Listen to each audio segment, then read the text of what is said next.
I hope this evening finds you comfortably tucked in, ready to unwind and let your mind drift into the captivating world of ancient history. Before we begin our tale, I'd love to know where in the world you're joining us from tonight. Perhaps you're nestled in a cosy flat in London, just as the city's hustle and bustle begins to quiet down. Or maybe you're savouring a lazy Sunday morning, sipping coffee at a sunlit kitchen table in Sydney.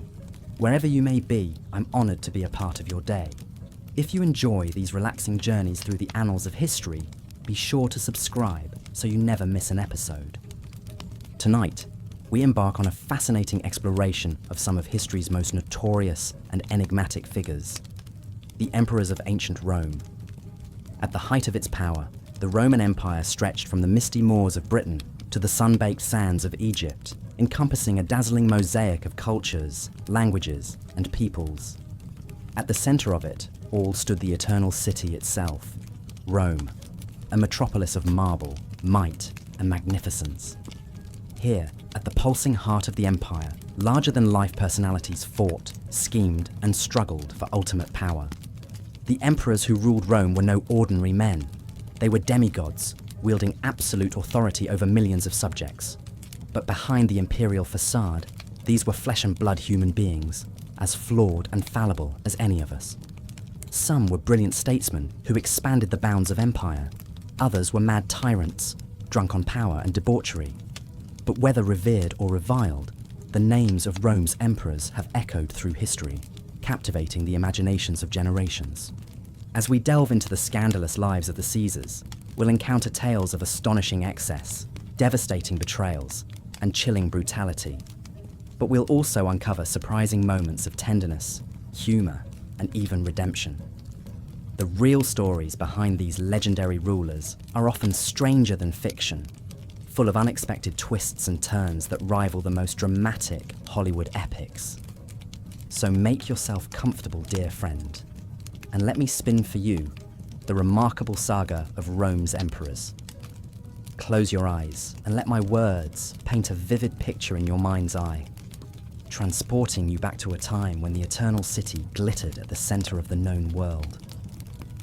Hear the clatter of chariot wheels on cobbled streets. Breathe in the spiced air of the markets.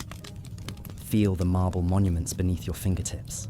Our story begins with the very first emperor, Augustus, who rose from the ashes of civil war to usher in a golden age of peace and prosperity. Born Gaius Octavius, he was the great-nephew and adopted son of Julius Caesar. When Caesar was brutally assassinated, the 18-year-old Octavius found himself thrust into the cutthroat world of Roman politics. But the young man proved to be a master strategist, outmaneuvering his rivals to become the sole ruler of the Roman world. He was a man of many faces, a brilliant administrator who stabilized the empire's finances, a cunning politician who brokered alliances and neutralized enemies, and a generous patron of the arts who transformed Rome with grand public works. Augustus was careful to cloak his power in the trappings of republican tradition, never openly declaring himself a monarch. Instead, he styled himself first citizen, piously claiming to have restored the ancient liberties of Rome. But there was no disguising the fact that he held absolute authority, governing with a light yet firm hand. Under Augustus, the empire flourished, ushering in the famous Pax Romana, the Roman peace. It was an era of prosperity and cultural blossoming, as poets like Virgil and Horace sang the praises of the imperial regime. Everywhere one looked, monuments to Augustus's glory rose from the earth, temples, arches, aqueducts, proclaiming his godlike status. But even as he basked in the glow of success, shadows gathered at the edges of Augustus's golden reign. His personal life was marred by heartbreak and scandal, from the untimely deaths of his beloved heirs to the alleged adultery of his daughter Julia. And for all his talk of republican virtue, Augustus had forever transformed Rome, concentrating power in the hands of a single fallible man. As Augustus entered his twilight years, the question of succession loomed over the empire. With his chosen heirs dead and gone, the aging emperor was forced to turn to his stepson Tiberius, a dour and withdrawn man who inspired little affection in his subjects. When Augustus finally breathed his last in 14 AD, it was Tiberius who took up the imperial mantle, the first in a long line of emperors who would shape the destiny of Rome. But Tiberius, as we shall see, was a far cry from the genial and accomplished Augustus. Brooding and paranoid, he retreated from the spotlight, ruling from the shadows of his villa on the island of Capri. Under his reign, a pall of suspicion and recrimination fell over Rome, as the emperor's feared enforcers rooted out any hint of disloyalty or dissent. As our story unfolds, we'll meet a colourful cast of characters who followed in Tiberius's footsteps. The mad and depraved Caligula, the wise and scholarly Claudius, the artistic yet tyrannical Nero. Each emperor left his mark on the empire, for good or ill, shaping the course of history with his ambitions, fears, and follies. But through it all, the spirit of Rome endured, a testament to the resilience and ingenuity of the Roman people. Even in the darkest days of imperial misrule, the empire remained a beacon of civilization, a shining light in a world of chaos and barbarism. So let us journey back in time now, you and I, to walk the streets of ancient Rome and witness the triumphs and tragedies of its most famous sons. Rest your head, dear listener, and let the eternal city work its magic on your dreams. Tomorrow, our adventure continues. The Roman Empire was a realm of paradoxes, a civilization of profound achievements in engineering, art, and law, yet also a stage for some of history's most notorious tyrants. From the heights of power, the emperors of Rome indulged in debaucheries, unleashed horrific violence, and engaged in sordid betrayals that still shock us centuries later. But to understand the twisted intrigues of the imperial court, we must first picture the empire over which these men reigned supreme. At its height, the Roman Empire stretched from the mist-shrouded hills of Britain to the baking sands of Arabia, from the foaming Atlantic to the shimmering Euphrates. All roads led to Rome, the eternal city, where the emperor sat enthroned in unrivaled power and splendor. An emperor's word was law, his whims were policy, and his desires were the obsession of millions. In the imperial palace, high on the Palatine Hill, amid marbled halls and colonnaded courtyards, the great game of politics played out in whispered conspiracies and sudden coups, as men schemed and murdered for the ultimate prize. But let us begin our tale with the first and greatest of the emperors, Augustus, the adopted son and heir of Julius Caesar. Born Gaius Octavius, this sickly youth seemed an unlikely candidate for greatness. But through cunning, ruthlessness, and sheer force of will, he clawed his way to the top of the bloody heap that was Roman politics in the late Republic. After his victory over Mark Antony and Cleopatra, Octavian stood alone, master of the Roman world. Humbly proclaiming the restoration of the Republic, he held the reins of power as first citizen, or princeps. The age of the emperors had begun. Under Augustus, Rome reached the pinnacle of its power and prosperity. The Pax Romana, the Roman peace, reigned from the Rhine to the Nile. Great public works transformed the capital: baths, aqueducts, theatres, temples. As Augustus himself boasted, "I found Rome a city of bricks and left it a city of marble." But the question of succession haunted Augustus in his later years. Having no son of his own, he turned to his stepson Tiberius, a dour and uncharismatic man who had proven himself on the battlefield. When Augustus breathed his last in 14 AD, Tiberius took up the imperial purple and settled onto the throne for a long and unhappy reign. Where Augustus had been genial and conciliatory, Tiberius was gloomy and mistrustful. Leaving Rome for the Isle of Capri, he descended into a fog of paranoia and perversion. Treason trials multiplied as informers preyed on the wealthy, and the old emperor amused himself with scandalous depravities in his pleasure gardens. Tiberius did, however, make one decision with momentous consequences. He named as his heir a young man named Gaius, better known to history as Caligula. The son of a beloved general, Caligula had been a pampered child mascot of the legions, toddling about the battlefields in miniature armor, with tiny caligae, or military boots, that gave him his nickname. When Tiberius finally expired, smothered some say, with a pillow at Caligula's order, the 25-year-old bounded onto the stage as a bright young hope for the empire. He released political prisoners, put on splendid games and gladiatorial shows, and charmed the public with his youthful energy. But Caligula's early promise gave way to a reign of madness and monstrosity.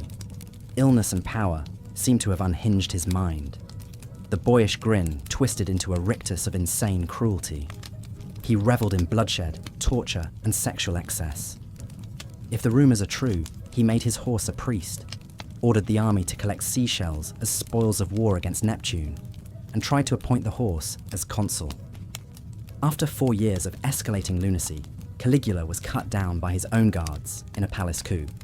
Chaos erupted as the Senate debated a return to the Republic, but the Praetorian Guard had other ideas.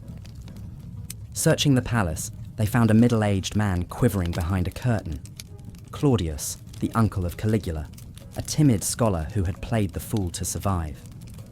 The Praetorians hauled the bewildered Claudius before the troops and proclaimed him the new emperor. Whatever Claudius's shortcomings, he did not lack courage or determination. Overcoming his stutter and shambling gait, he set about asserting his authority and proving himself an able administrator. Claudius expanded the empire, launching the conquest of Britain and annexing new provinces. He poured money into public works, expanding the harbour at Ostia and constructing new aqueducts for Rome's ever-growing population. But for all his steadiness in governance, Claudius was less astute when it came to choosing wives. His third wife, Valeria Messalina, was a nymphomaniac of epic proportions. Her endless affairs and orgies were the scandal of Rome. Eventually, her excesses went too far when she publicly married one of her lovers in a mock ceremony. Even the cuckolded Claudius could not ignore this shocking insult. He ordered Messalina's execution and shortly thereafter made the most fateful decision of his reign. As his fourth wife, Claudius chose his niece Agrippina the Younger, a conniving beauty with immense ambitions, not for herself, but for her son from a previous marriage, Lucius Domitius Ahenobarbus, the future emperor Nero. From the start, Agrippina schemed to put her boy on the throne. She persuaded Claudius to adopt the lad and make him heir, pushing aside his own son, Britannicus. Then, if ancient accounts are to be believed, she served Claudius a dinner of death, poisoning him with mushrooms so that Nero, a smooth-cheeked youth of 16, could claim the imperial purple. Nero, in his early reign, made a positive impression, guided by capable advisors like the philosopher Seneca. But his true colours soon showed. He had his stepbrother Britannicus poisoned at a banquet and arranged the murder of his own mother Agrippina when her influence grew too troublesome. The young emperor fancied himself a great artist, fancying the stage to the throne room. He ordered statues of himself erected, coins stamped with his likeness, and endless festivals where he could display his dubious talents as musician and charioteer. But Nero's name will forever be linked with one of the greatest disasters in Roman history, the Great Fire that consumed much of the city in 64 AD. As flames devoured the close-packed houses and shops, Nero, it was said, watched the inferno from a tower, singing of the fall of Troy. Rumours flew that Nero himself had started the blaze to clear land for his sprawling Golden House pleasure palace. To deflect blame, Nero found a convenient scapegoat, the small sect of Christians, whose shadowy rites and talk of a coming kingdom made ready fuel for suspicion. Nero launched the first great persecution, torturing Christians and burning them as human torches. As unrest grew, Nero lashed out in paranoia. Former allies like Seneca fell to the executioner. The empire teetered on the brink. Finally, the legions could take no more. Mutinies flared across the provinces. Roman governors rose in revolt. Abandoned by the Praetorian Guard, Nero was declared a public enemy by the Senate. Fleeing to a country villa, he chose to end his life on his own terms, plunging a dagger into his throat with the help of a loyal freedman. His dying words were a lament, "What an artist dies in me." With Nero's fall, the dynasty founded by Augustus was extinguished. The empire plunged into a time of turmoil known as the Year of the Four Emperors, as rival claimants battled for supremacy. First came Galba, a strict general unloved by the soldiers for his discipline and tight-fistedness. Mere months after his accession, he was cut down by the Praetorians in the Forum, hacked apart so brutally that his head was brought to his usurper Otho on a pike. But Otho, once a drinking buddy of Nero, found his claim challenged by Vitellius, commander of the legions in Germania. The two forces met in a great battle at Bedriacum in northern Italy. When the news came that his army was defeated, Otho fell on his sword, determined to spare the empire further bloodshed. Vitellius, however, would prove a poor excuse for an emperor, more interested in gorging himself on banquets than governance. As he dined, a new rival gathered strength in the east, Titus Flavius Vespasianus, a grizzled commander fresh from putting down the Jewish revolt in Judea. Hailed as emperor by the legions of Syria and Egypt, Vespasian sent his forces under the command of Mark Antony Primus, marching into Italy. In a second battle of Bedriacum, Vitellius's army was routed. Vespasian's brother Titus stormed Rome, and Vitellius was dragged from his palace, tortured, and flung into the Tiber. With Vespasian's victory, a new imperial dynasty dawned. The Flavians would rule for 27 years, a time of consolidation and construction, when the Colosseum rose and Pompeii vanished under the ash of Vesuvius. Vespasian proved a steady hand, shoring up the empire's finances and restoring discipline to the army. After a decade of able rule, Vespasian was succeeded by his eldest son Titus, the conqueror of Jerusalem. Titus had once been famed for his extravagance and love affairs, but he rose to the challenge of leadership, overseeing relief efforts after the eruption of Vesuvius with compassion and energy. When he died of a sudden fever after just 2 years in power, he was mourned as a ruler of great promise cut short. The younger son of Vespasian, Domitian, was cut from a very different cloth. A mediocre administrator and military commander, he was possessed by grandiose visions of his own divinity.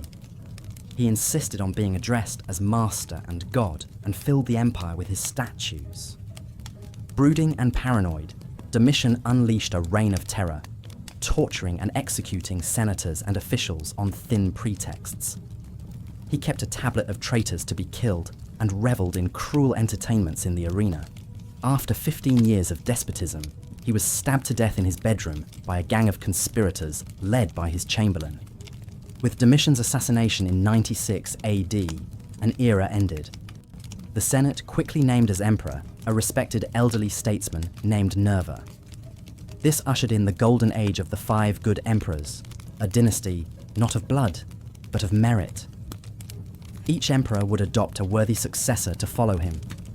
It was a time of prosperity, expansion, and relative stability after a century of madness and excess. Under the wise rule of Trajan, Hadrian, Antoninus Pius, and Marcus Aurelius, the empire reached its greatest extent, from Hadrian's wall in Britain to the edge of Mesopotamia. Law, learning, and commerce flourished. The Stoic philosophy of Marcus Aurelius, the last of the 5, reflected the restrained imperial ideal. But the era of reason ended with the accession of Marcus Aurelius's cruel and deranged son, Commodus, in 180 AD. A muscle-bound megalomaniac, Commodus believed himself the reincarnation of Hercules. He fought in the arena as a gladiator and slaughtered exotic beasts before the roaring crowds. After more than a decade of misrule, a palace coup finally brought his bloody reign to an end. The cycle of chaos and civil war began anew, ushering in a time of crisis for the empire. In the turbulent 3rd century, more than 20 emperors would rise and fall, many meeting violent ends after only months in power. Among the most notorious was Elagabalus, a teenage priest of a Syrian sun god. Elagabalus scandalized Rome with his effeminate dress, orgiastic rituals, and outrageous sexual antics. He was eventually murdered by his own guards, his mutilated corpse dragged through the streets. The empire itself seemed on the verge of disintegration, beset by barbarian invasions, plague, economic collapse, and constant usurpations. The Emperor Valerian was even captured in battle by the Persian king Shapur I, an unprecedented humiliation. Order was finally restored by Diocletian, a soldier emperor of great foresight. To stabilize the empire, Diocletian divided power among 4 co-emperors in a system called the Tetrarchy. While successful in the short term, the Tetrarchy eventually crumbled into renewed civil war. From the wreckage emerged Constantine the Great, who would transform the empire as no ruler had since Augustus. In 312 AD, on the eve of a battle against his rival Maxentius, Constantine experienced a vision of a cross in the sky with the words, "In this sign, conquer." Marching under the banner of Christ, Constantine triumphed and soon established Christianity as the imperial religion. He founded a new capital in the east, Constantinople, that would endure as the heart of a Roman Empire for another 1,000 years after the fall of Rome itself. With Constantine, the classical age of the Roman emperors came to a close. The old gods were swept away and a new order dawned. But the stories of madness, decadence, and brutality that marked the reigns of so many emperors continue to fascinate and appall us. The lives of the Caesars serve as a cautionary tale of the corrupting effects of absolute power. They remind us of the fragility of civilization and the capacity for both greatness and depravity that reside within the human heart. In the end, the emperors were simply men, all too mortal, grappling with the burdens of an immortal empire. Soft, calming narration. As the sun set over the shimmering Mediterranean, the great city of Rome shone like a beacon in the gathering darkness. Perched on its 7 hills, the capital of the vast Roman Empire was a wonder to behold. Gleaming marble temples and bustling forums testified to the wealth and sophistication of this cosmopolitan metropolis. All roads led to Rome, it was said, and at the very centre of it all, in resplendent palaces atop the Palatine Hill, resided the emperor, the most powerful man in the ancient world. But all was not well in the imperial court, for behind the pomp and grandeur lurked an uglier reality, a sordid realm of ruthless ambition, wanton excess, and cutthroat intrigue. The emperors of Rome lived like gods, their every whim indulged, their power unchecked. Yet it was a precarious existence, for betrayal and violent death were constant companions to these often unstable men who schemed and struggled their way to the top. Perhaps no ruler embodied both the glory and the decadence of imperial Rome more than Nero. The last emperor of the Julio-Claudian dynasty, founded by Augustus, Nero's 14-year reign shocked and titillated the ancient world. Born Lucius Domitius Ahenobarbus in 37 AD, Nero was the nephew and adopted son of Emperor Claudius. His mother, Julia Agrippina, was a great-granddaughter of Augustus himself and a woman of towering ambition. She would stop at nothing to place her son on the throne.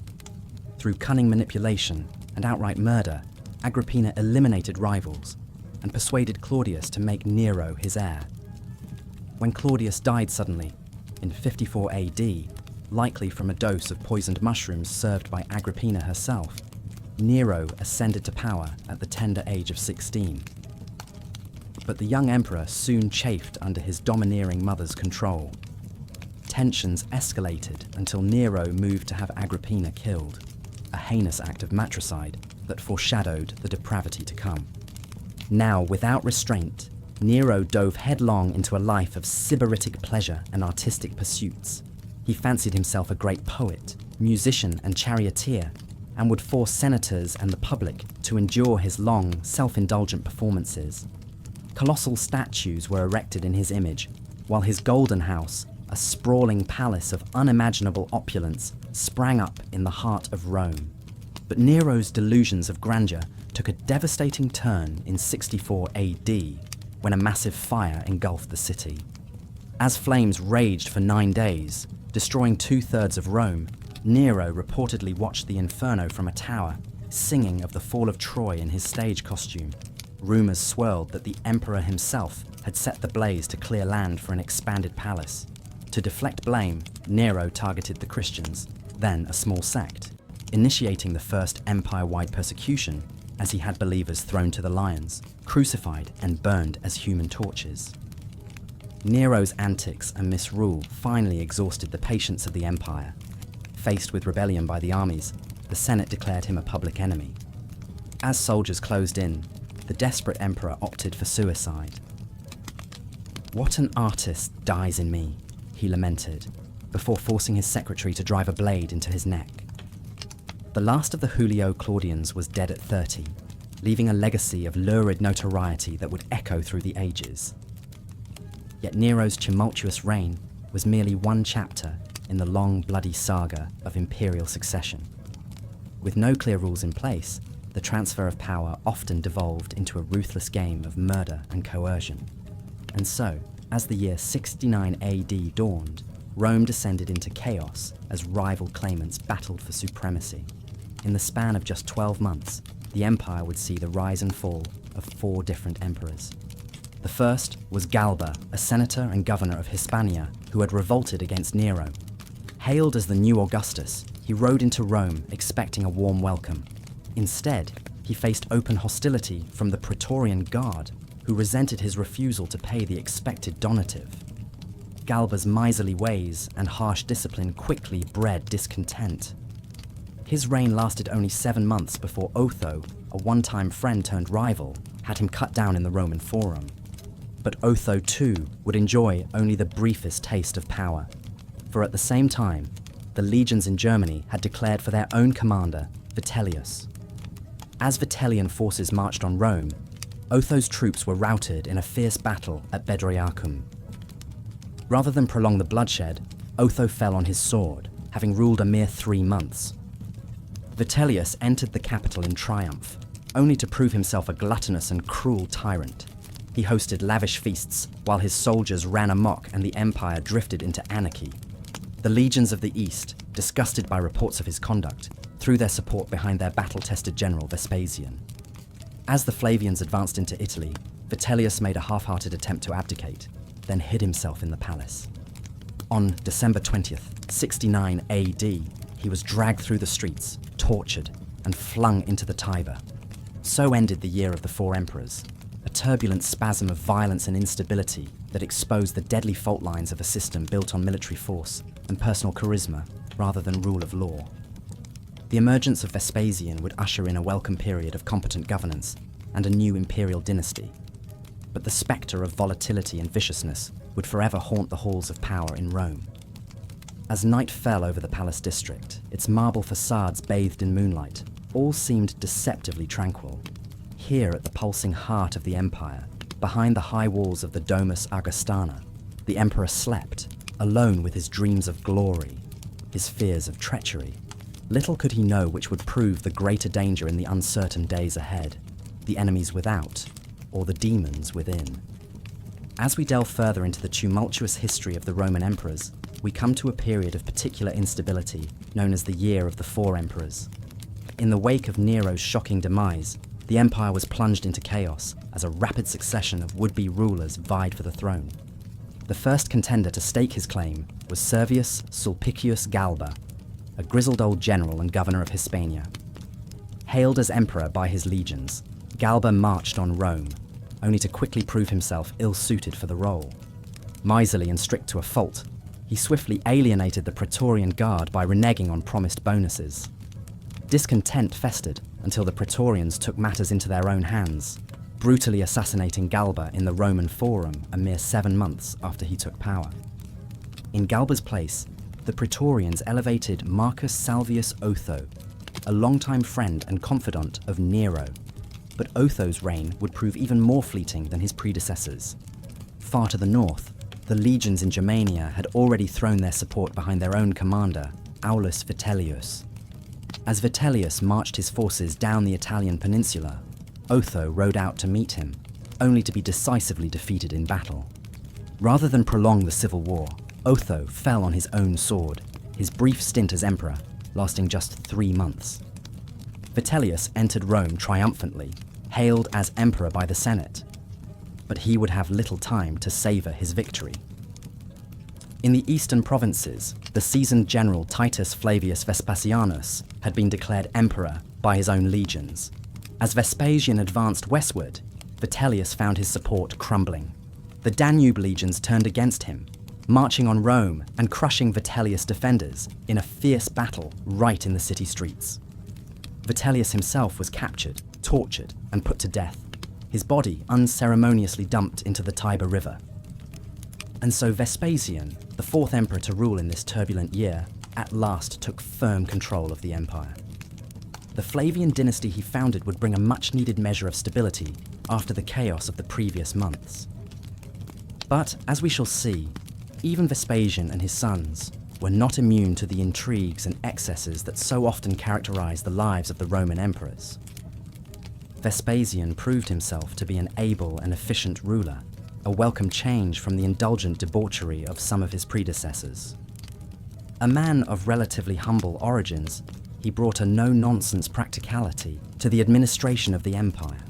He reformed the tax system, launched major building projects like the Colosseum, and successfully put down revolts in Judea and Gaul.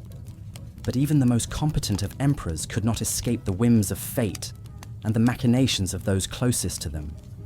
In 79 AD, after a decade of steady rule, Vespasian fell ill and died, leaving the empire to his eldest son, Titus. Though his reign was brief, cut short by a sudden fever, Titus had already made his mark as a military commander, culminating in his ruthless conquest of Jerusalem in 70 AD. It was Vespasian's younger son, Domitian, who would prove the most troubling of the Flavian emperors. Ruling for 15 years after the death of Titus, Domitian's reign began promisingly enough, but slowly descended into paranoia and megalomania. He insisted on being addressed as master and god, executed scores of senators for alleged treason, and even had his own cousin put to death on flimsy charges. Domitian's excesses finally caught up with him in 96 AD, when he was assassinated in a palace coup. The once respected Flavian dynasty ended in disgrace, a grim reminder of how quickly power could corrupt even the most promising of rulers. But from the ashes of Domitian's downfall, a new era dawned for the empire. The so-called Five Good Emperors would preside over a period of relative peace, prosperity, and imperial expansion. It began with the brief reign of the elderly Senator Nerva, hastily installed by the conspirators who had removed Domitian.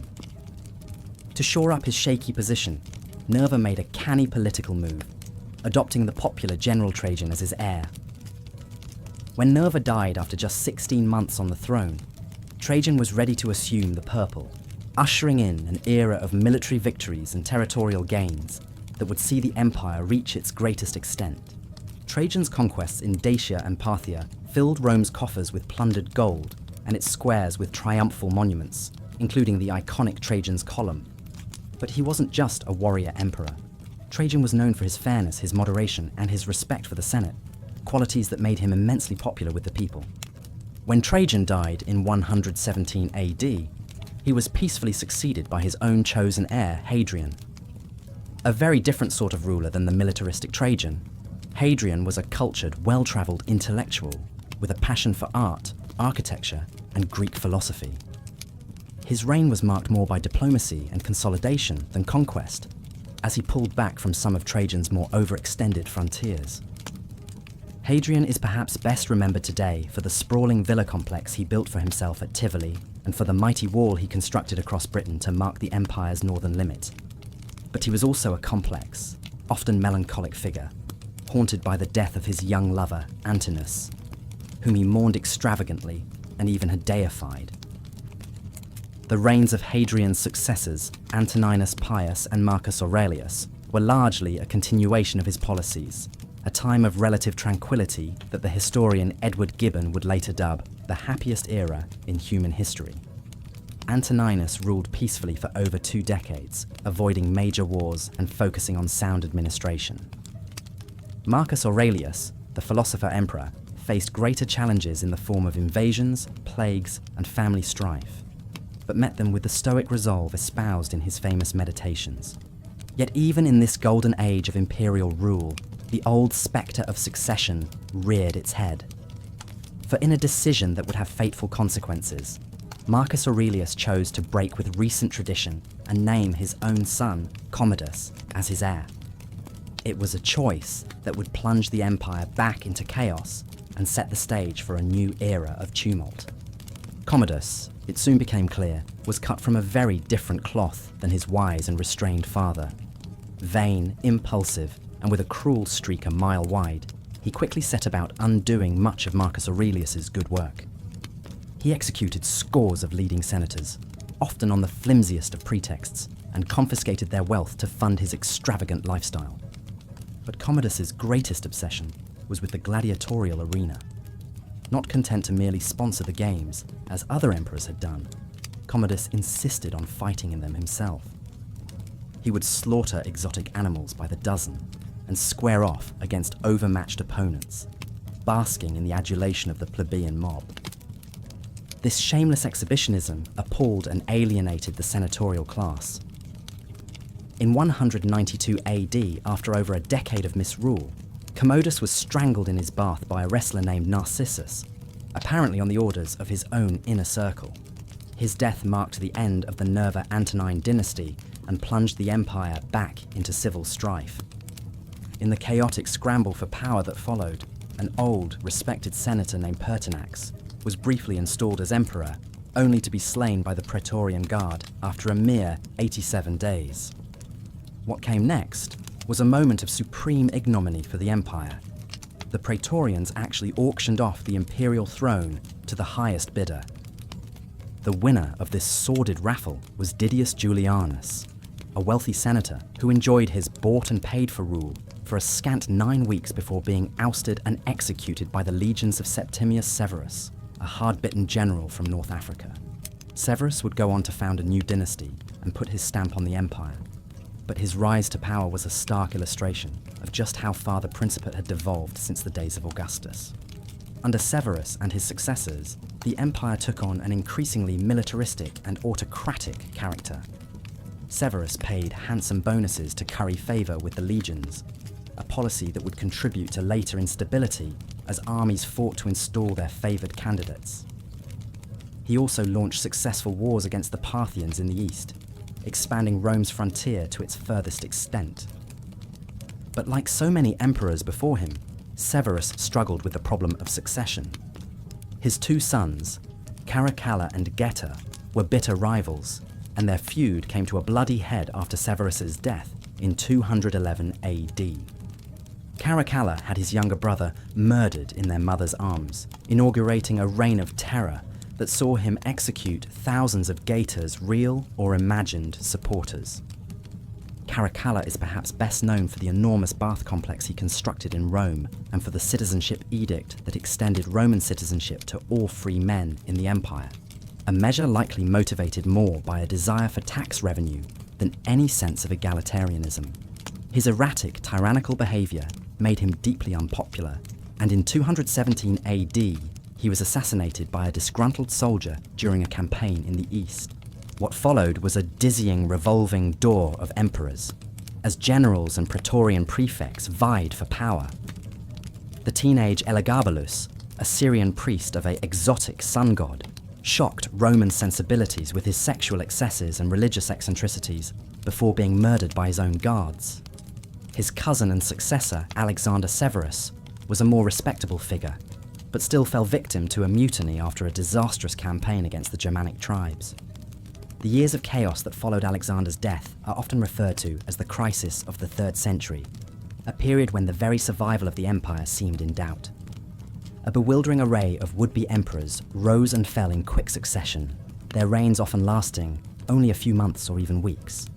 The empire fractured into warring regional blocks as ambitious generals carved out their own rump states. It was an era that saw some of the most improbable figures don the imperial purple. There was Philip the Arab, who presided over the 1000th anniversary of Rome's founding, in 247 AD before being killed in battle against his own successor, Decius. There was Valerian, who had the misfortune to be captured in battle by the Persian Sassanids, spending his final days as a human footstool for their king, before allegedly being stuffed and displayed as a trophy. But out of this brutal winnowing of emperors, a few figures of real substance emerged, men who managed to impose a degree of order on the chaos through a combination of military prowess, administrative acumen, and sheer force of will.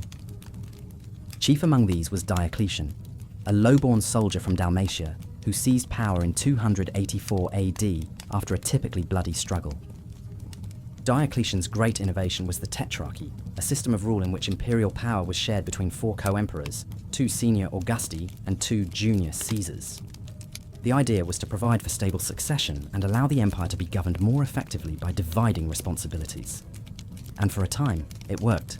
Diocletian and his colleague Maximian were able to quell internal revolts, beat back foreign invaders, and institute sweeping economic and administrative reforms. But the tetrarchy also sowed the seeds of future conflict.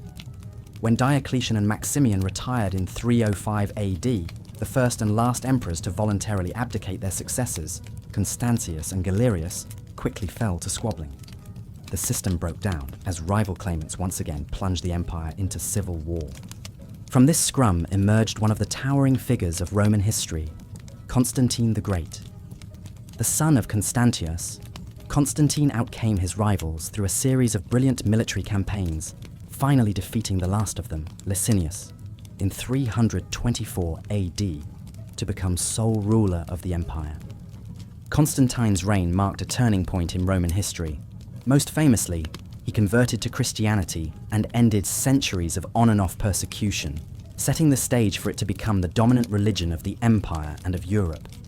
He refounded the ancient Greek city of Byzantium as Constantinople, the new Rome that would serve as imperial capital for centuries to come. But in other ways, Constantine's rule represented continuity as much as change. Like so many emperors before him, he was a military strongman at heart, one who had clawed his way to the throne through violence and cunning. He could be ruthless in eliminating potential rivals, even having his own wife and son killed under murky circumstances. And like his predecessors, Constantine found the challenge of succession to be a thorny one. Upon his death in 337 AD, the empire was once again divided between his surviving sons, setting the stage for renewed power struggles. The cycle that had played out so many times before, of brief stability followed by conflict and upheaval, looked set to repeat itself. Yet as we reflect on the long and turbulent history of the Roman emperors, it's important to remember that for all their flaws and foibles, for all the debauchery, violence, and betrayal that so often characterized their reigns, these men held together one of the greatest and most enduring empires the world has ever seen.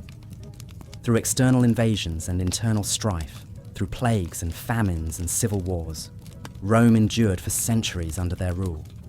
And their stories continue to captivate us to this day, to serve as both cautionary tales and objects of fascination. There is something profoundly human in the rise and fall of the emperors, in their outsized personalities and their often ignominious ends.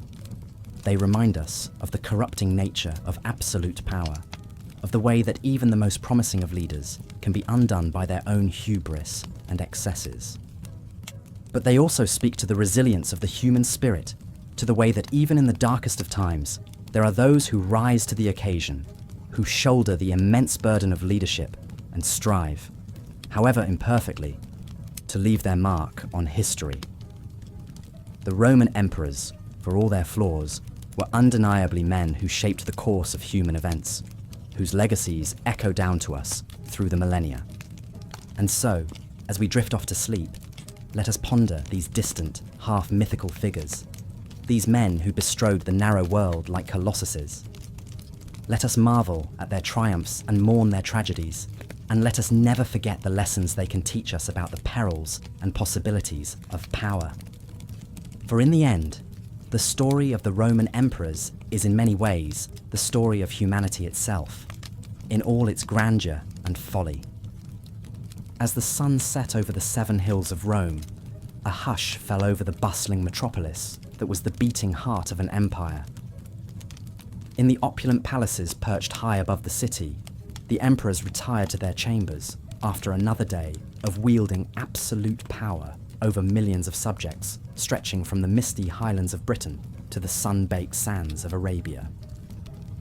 But for these rulers, who were worshipped as gods on earth, the trappings of unimaginable wealth and authority could never quite ease the ever-present spectre of treachery lurking in the shadows.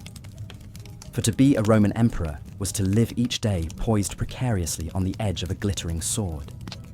Anointed by the army, ratified by the Senate, an emperor reigned supreme as the master of the known world. yet his grasp on power remained always tenuous, forever vulnerable to the caprices of fickle legions, scheming courtiers, and even his own flesh and blood. In a monarchy without clear rules of succession, an emperor knew that even his own children might one day prove his deadliest foes in the never-ending scramble for the imperial purple. So it had been for generations, ever since that fateful day over 40 years before the birth of Christ, when the Roman Republic breathed its last, and a baby boy named Octavian first greeted the world.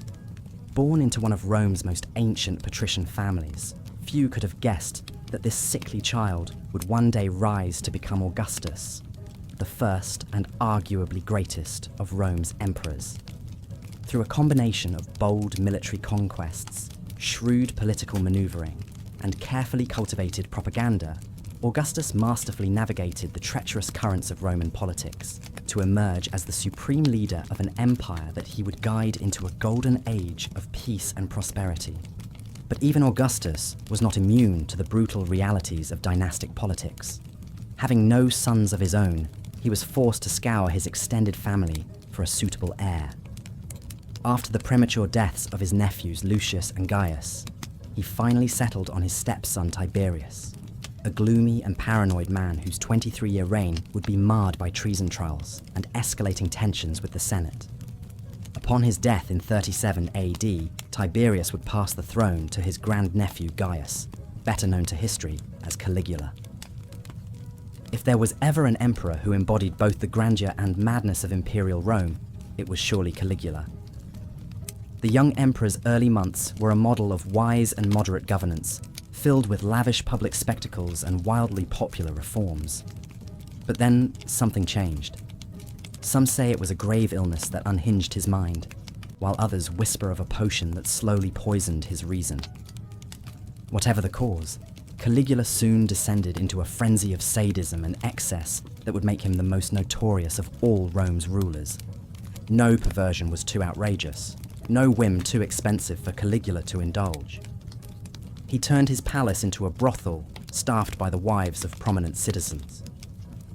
He deified himself as a living god and ordered a bridge to be built so he could ride across the Bay of Naples.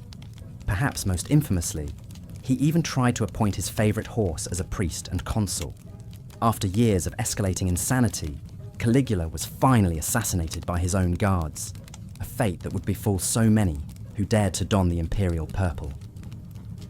In the wake of Caligula's bloody demise, the Praetorian Guard would pluck his uncle Claudius from behind a curtain and proclaim him the new master of the Roman world. A brilliant scholar with a passion for history and law, Claudius proved himself a capable administrator who expanded Roman citizenship and launched the conquest of Britain. But for all his achievements, Claudius could never escape the toxic intrigues that swirled through his own palace. Chief among the schemers was his third wife, Valeria Messalina, a femme fatale whose name would become synonymous with insatiable lust. While Claudius was busy with matters of state, Messalina hosted wild orgies and took countless lovers, even daring to publicly marry her favorite consort in a brazen act of bigamy. When news of the false wedding finally reached Claudius, the betrayed emperor had his wife executed, along with dozens of her suspected paramours. But Messalina would swiftly be replaced by an even more ruthless operator, Claudius's niece, Agrippina the Younger. Beautiful, brilliant, and utterly immoral, Agrippina seduced her uncle into marriage and persuaded him to adopt her son from a previous union. That boy was Lucius Domitius Ahenobarbus, the future Emperor Nero. Having eliminated all rivals to her son's path to power, Agrippina was finally ready to strike. According to ancient chroniclers, she slipped some poisonous mushrooms into Claudius's dinner, watching in triumph as her hated husband breathed his last. As the 16-year-old Nero ascended to the throne, hopes ran high that the young emperor might usher in a new golden age. Tutored by the great Stoic philosopher Seneca, Nero initially presented himself as an enlightened ruler who put the welfare of the people first. He banned capital punishment, reduced taxes, and gave slaves the right to file complaints against their masters. But like so many Roman emperors before him, Nero soon fell victim to the corrupting influence of absolute power. More interested in pursuing his artistic pretensions than governing, Nero neglected affairs of state as he indulged his passions for music, poetry, and chariot racing. He believed himself to be the greatest artist of his age, a delusion fed by the sycophants and courtiers who always surrounded him. According to the gossipy biographer Suetonius, Nero even had a nurse executed for laughing during one of his performances. As Nero's behavior grew increasingly erratic, many began to question his fitness to rule. Amid rising discontent, a great fire broke out in Rome in the summer of 64 AD. For 9 days, the conflagration raged, destroying 2/3 of the city as thousands were left homeless. Rumors swirled that Nero himself had started the blaze to clear land for his lavish golden palace. Some even claimed that the emperor had merrily fiddled while his capital burned. Whether the story of Nero's fiddling is fact or fiction, there is no doubt that the emperor used the disaster as an opportunity to reshape Rome according to his own whims.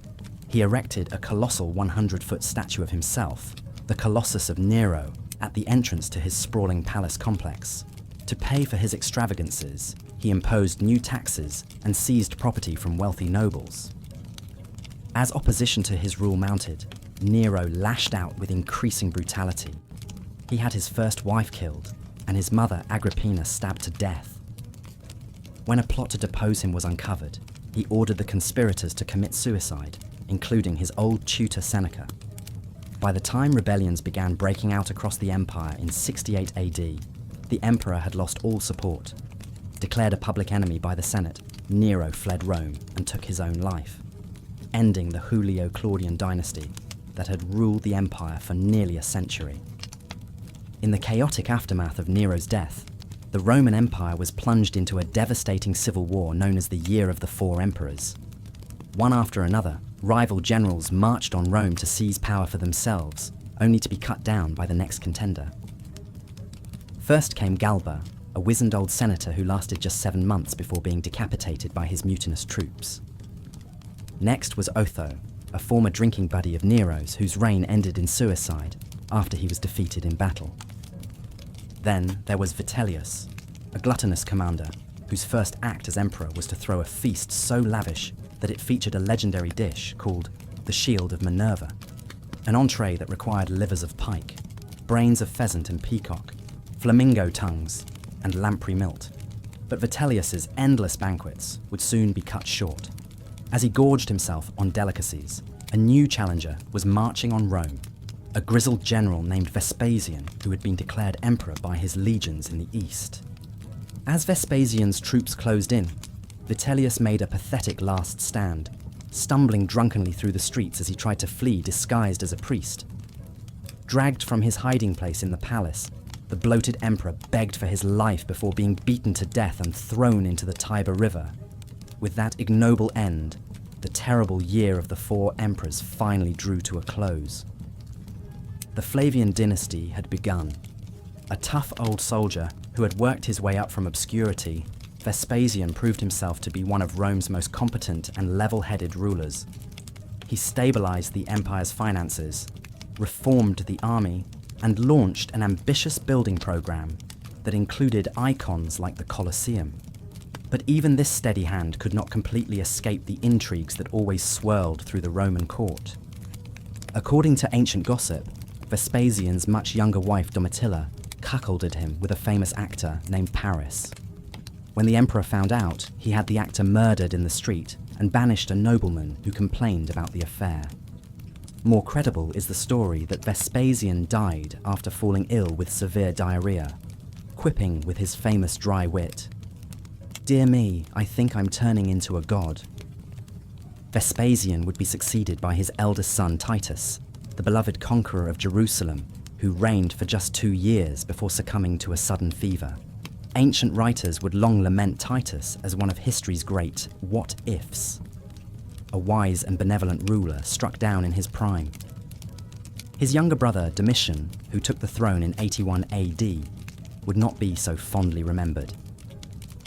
Tall, bald, and vain, Domitian had a megalomaniacal streak that led him to demand he be referred to as master and god.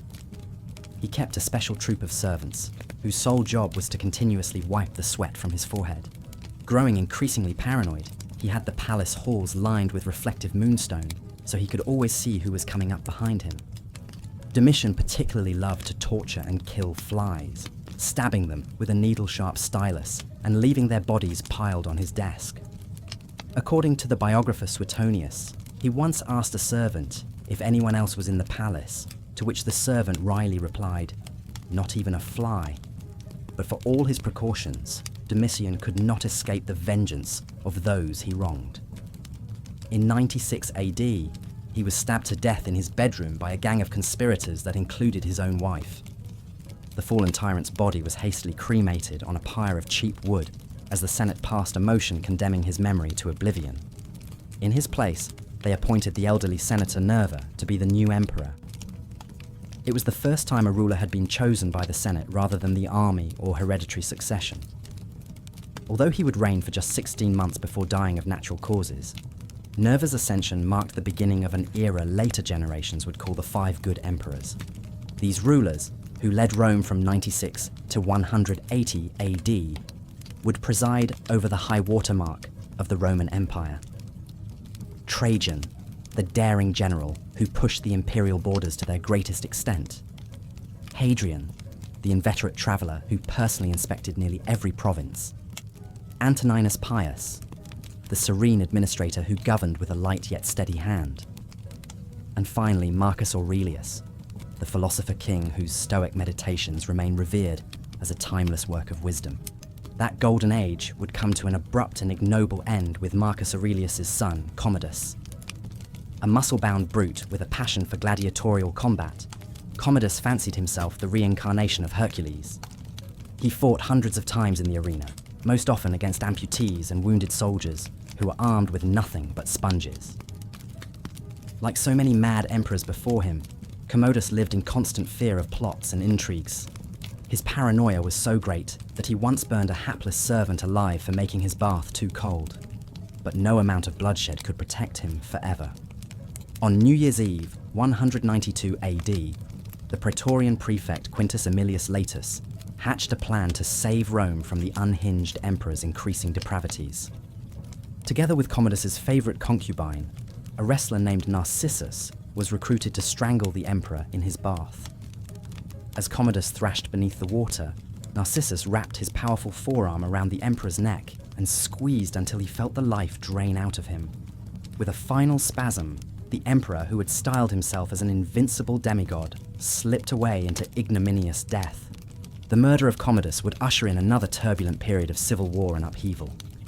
His successor Pertinax, an upright senator in the mould of Nerva, would be butchered by his own guards after just 86 days. What followed was a dizzying parade of short-lived soldier emperors, each one rising from the ranks of the military, only to be cut down by the next ambitious general. There was Septimius Severus, the canny North African commander who seized power after a bloody civil war. Caracalla, the brooding megalomaniac who murdered his own brother. Elagabalus, the decadent teenage priest who held depraved orgies in the palace.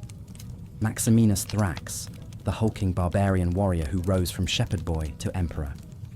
These men were the products of an empire that had grown too vast and unwieldy for any one ruler to control. As the frontiers buckled under barbarian invasions and the economy languished, the 3rd century AD saw no less than 20 emperors meet a violent end. The Roman Empire itself nearly collapsed under the weight of so much chaos and instability. Order would only be restored under the reign of Diocletian, a brilliant general who took drastic steps to stabilize the empire when he came to power in 284 AD. Diocletian divided the empire into eastern and western halves, each one governed by its own co-emperor. This system, known as the Tetrarchy, helped to distribute the burdens of ruling such a vast domain. Diocletian also worked to separate the imperial office from the person of the emperor, establishing a formal court ceremony and bureaucracy that would endure long after he was gone. But there was one young man who refused to be bound by Diocletian's new order. His name was Constantine, and he dreamed of ruling the Roman Empire alone. The son of one of Diocletian's co-emperors, Constantine made his bid for power after his father's death in 306 AD. In a series of brilliant military campaigns, he systematically eliminated his rivals one by one until he stood alone as the sole ruler of Rome. Constantine's reign would mark a turning point in Roman history. In 313 AD, he issued the Edict of Milan, which granted official toleration to Christianity after centuries of persecution. He would go on to embrace the faith himself, becoming the first Christian emperor and forever changing the course of Western civilization. Constantine also founded a new capital city in the east, a glittering metropolis on the Bosporus that would bear his name, Constantinople. As we look back on the long line of emperors who ruled the Roman Empire, we can't help but be struck by the recurring themes of their turbulent lives. The unimaginable power they wielded, and the constant danger they faced from those who would take it away. The shocking acts of cruelty and debauchery they inflicted on their subjects, and the violent ends so many of them met.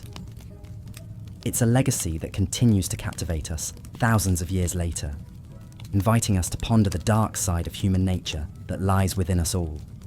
And yet, for all their flaws and excesses, it would be a mistake to dismiss the Roman emperors as mere monsters or tyrants. Among their ranks were also brilliant leaders who expanded the boundaries of human knowledge and achievement. Master builders like Hadrian, fearless conquerors like Trajan, profound thinkers like Marcus Aurelius.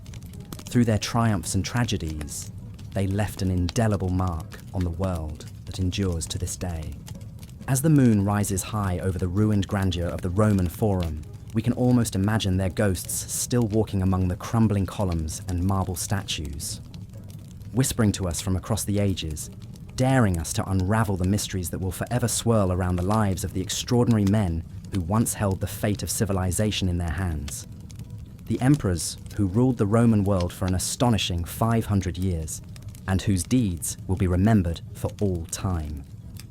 The sprawling expanse of the Roman Empire was a patchwork of peoples and places, knitted together by roads and ruled by one man, the emperor.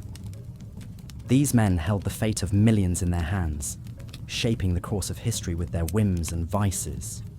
Some, like Titus, are remembered for their generosity and public works. But for every benevolent ruler, there were those whose names live on in infamy. Take Domitian, the younger son of Vespasian.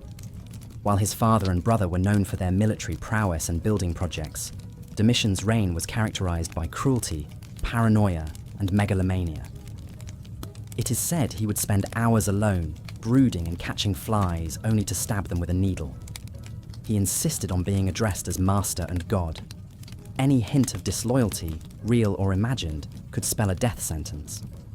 Senators in particular had reason to fear Domitian's mercurial temper. He revived the practice of treason trials, using them to purge his enemies and confiscate their wealth. Even at his own dinner parties, the emperor could not resist reminding his guests of his power over life and death. According to the historian Suetonius, Domitian once invited a group of terrified senators to a banquet where everything, the decor, the servants, the food, was black, evoking a funeral feast. At each place, setting was a gravestone with the guest's name. After a night of mortal dread, they were relieved to be sent home alive, only to find that the tombstones were made of silver, which Domitian gifted to them as a twisted party favour. But Domitian's reign of terror could not last forever. In 96 AD, after a 15-year reign, he was assassinated in a palace conspiracy, stabbed by a servant as he reached for a knife concealed under his pillow, in a chamber where the walls were lined with reflective moonstone, so no one could sneak up on him. It was a fitting end for a tyrant plagued by mistrust.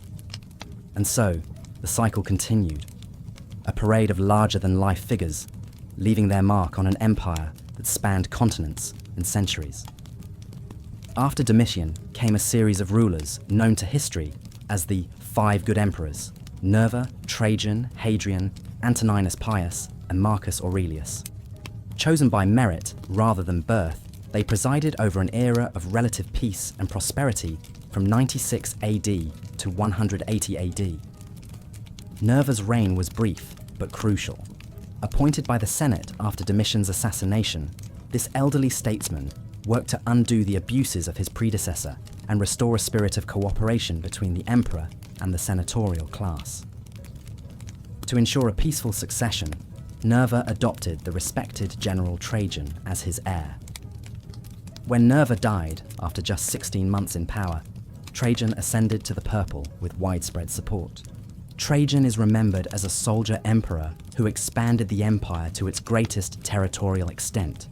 His conquests brought vast riches back to Rome, funding an ambitious building program that reshaped the city.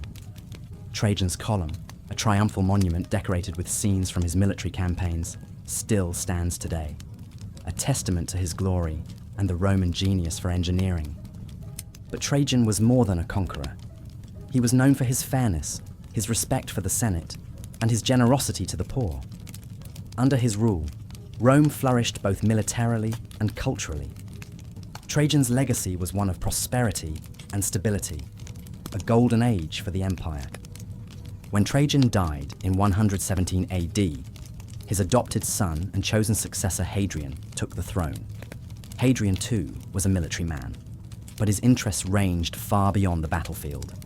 He was a poet, a philosopher, an architect, and a world traveller. Over the course of his 21-year reign, Hadrian spent more than half his time outside Italy, visiting almost every province of the empire. Unlike the conquering Trajan, Hadrian focused on consolidating and defending Rome's vast territory. In Britannia, he built a great wall spanning the width of the island to keep out the barbarian tribes of the north.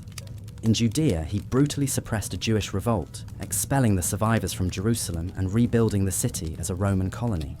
But Hadrian is perhaps best remembered for his building projects. A gifted architect, he designed temples, bathhouses, and his own sprawling villa complex outside Rome. His most iconic creation was the Pantheon, a massive domed temple that still stands as a marvel of Roman engineering, its oculus open to the heavens. Like his predecessor Trajan, Hadrian chose his own successor, Antoninus Pius, a senator known for his integrity and even temper. Antoninus ruled peacefully for 23 years, avoiding military conflicts and focusing on good governance. He was a builder like Hadrian, but also a legislator, passing laws to protect slaves, women and minors. Under Antoninus, the empire enjoyed a period of tranquility and prosperity. Agriculture flourished, trade routes were secure, and the provinces were well administered. The imperial historian Cassius Dio wrote, "The reign of Antoninus is famous for the serenity that enveloped the world, with not a single war begun or carried out. It was said that Antoninus was more interested in preserving Rome than expanding it, a philosophy his successors would come to regret." When Antoninus died in 161 AD, power passed to his adopted son Marcus Aurelius, the last of the 5 good emperors. Marcus was a very different kind of ruler, a philosopher king who struggled to balance his duty to the empire with his stoic ideals of virtue and self-discipline. Raised in the luxurious imperial court, Marcus strove to live modestly, avoiding excess and devoting himself to study. In his private writings, later published as the Meditations, he grappled with timeless questions of morality and mortality. "You could leave life right now," he reminded himself. "Let that determine what you do and say and think." But for all his wisdom, Marcus could not escape the demands of empire. His reign was marked by almost constant warfare as Rome's enemies pressed in on the frontiers. In the east, Marcus fought a long campaign against the Parthian Empire. In the north, he spent years battling Germanic tribes along the Danube, a grueling conflict that took its toll on both the army and the imperial treasury. A deadly pandemic, now thought to have been smallpox, swept through the empire during Marcus's later years, decimating the population and disrupting daily life. Through it all, the emperor persevered, modelling stoic endurance in the face of adversity. When Marcus died in 180 AD, he left behind an empire beset by challenges but still standing, a testament to his strength of character. With the death of Marcus Aurelius, the golden age of the 5 good emperors came to an end. Power passed to his son Commodus, a vain and volatile young man, more interested in the arena than the affairs of state. Commodus fancied himself a gladiator, fighting and inevitably winning hundreds of matches before adoring crowds. Behind the scenes, Commodus was a cruel and capricious ruler. He executed senators on a whim, roamed the imperial palace at night to hunt servants for sport, and even renamed Rome after himself, Colonia Commodiana. His megalomania knew no bounds. Commodus declared himself a god, dressing up as Hercules and demanding to be worshipped. In the end, Commodus fell victim to a palace conspiracy, strangled in his bath by his own wrestling partner. His death in 192 AD marked the end of the Nerva Antonine dynasty and ushered in a period of chaos known as the Year of the Five Emperors. In quick succession, 4 men, Pertinax, Didius Julianus, Pescennius Niger, and Clodius Albinus, laid claim to the imperial throne, plunging the empire into civil war. Out of this bloody struggle emerged Septimius Severus, a ruthless general who seized power and founded a new dynasty. Severus was a military man through and through, spending much of his reign on campaign in defense of the empire. He fought successful wars against the Parthians in the east and the troublesome tribes of Britain, expanding Roman territory and securing the frontiers. But Severus was more than just a conqueror. He was a canny politician who worked to centralize power in the imperial court. Severus filled key positions with loyal supporters, many of them fellow Africans, and sidelined the traditional aristocracy.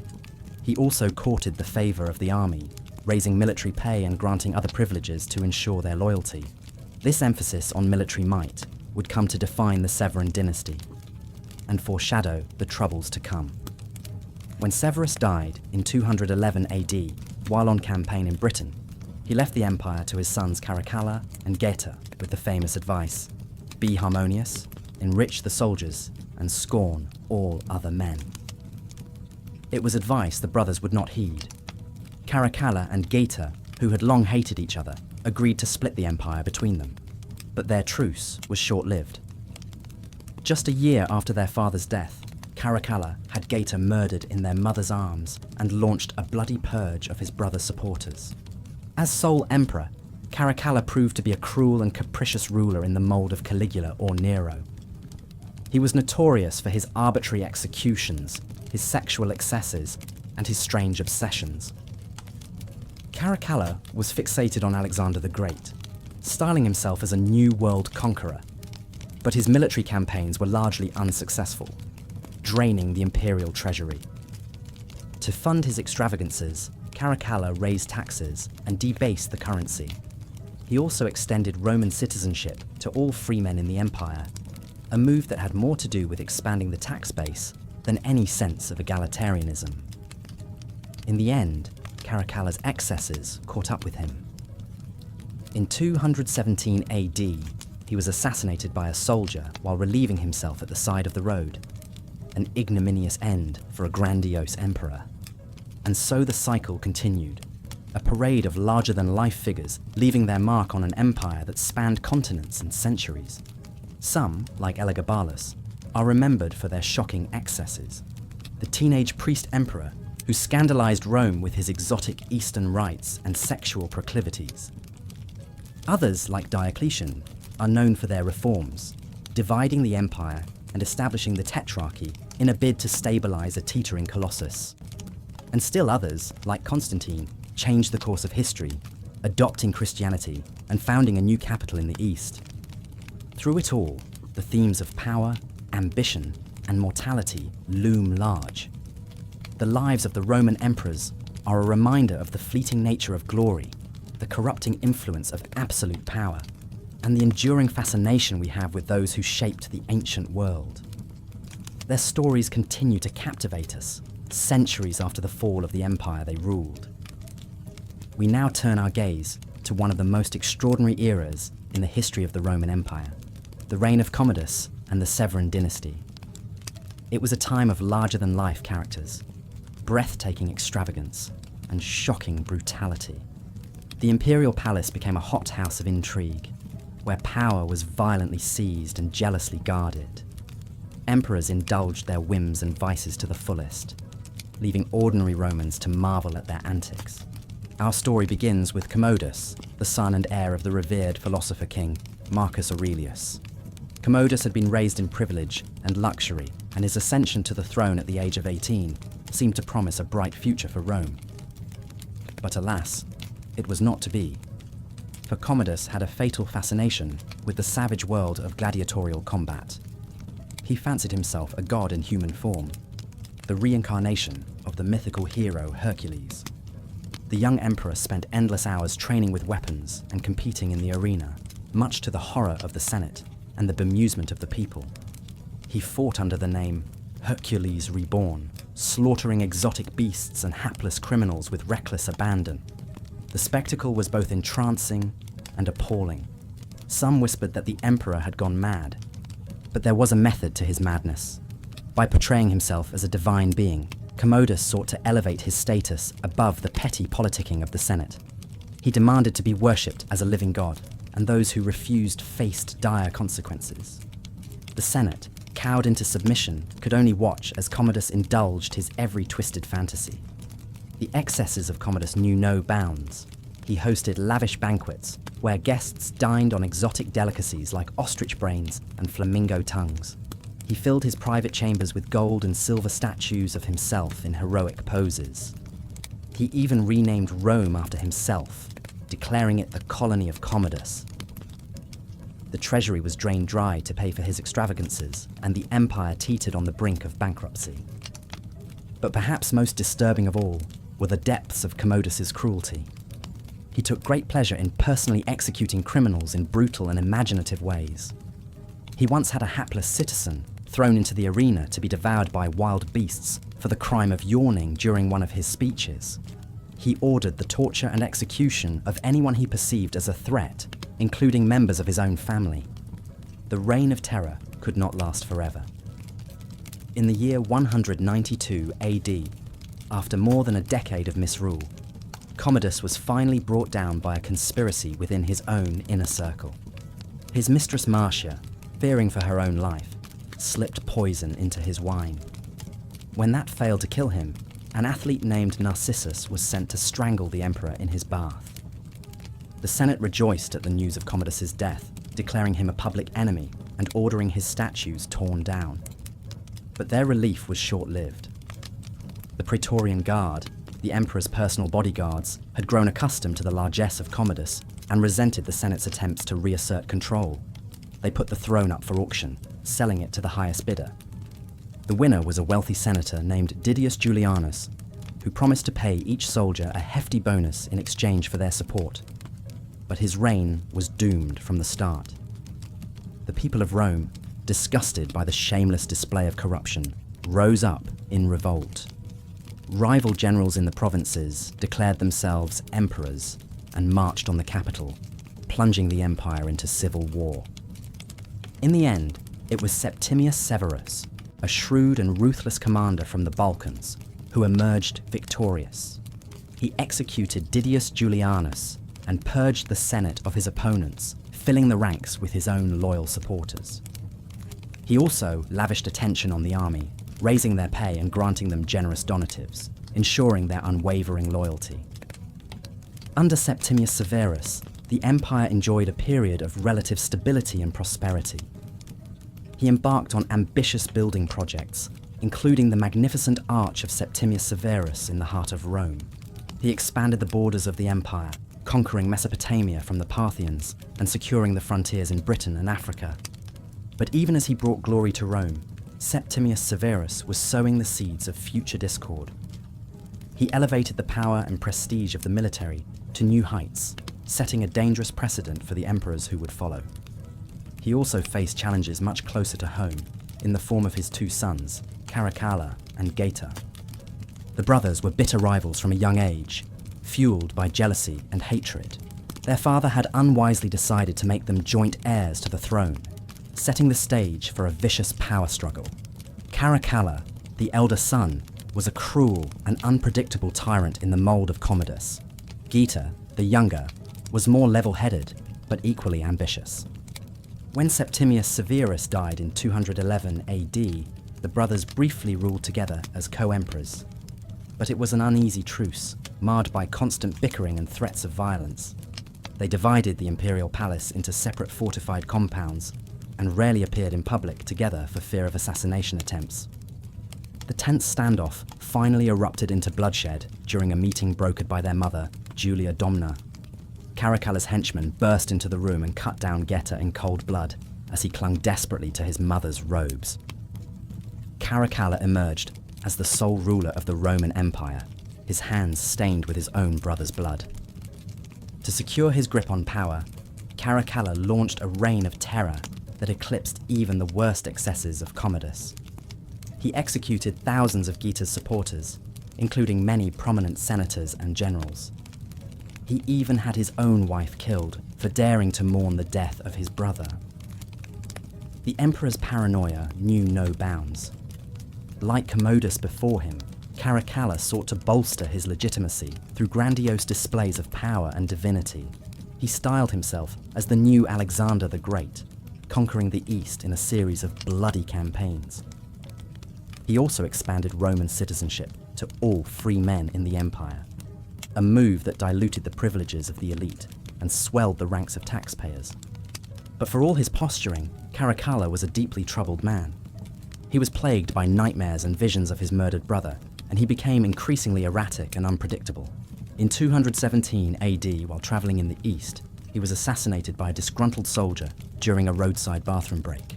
The empire breathed a collective sigh of relief. The death of Caracalla ushered in a period of chaos and instability known as the Crisis of the 3rd Century. Over the next 50 years, more than 20 emperors would rise and fall in quick succession, most meeting violent ends at the hands of their own soldiers. The empire was beset by foreign invasions, economic collapse, and social upheaval on a scale not seen since the fall of the Republic. Amidst the turmoil, a most unlikely figure briefly seized the imperial throne.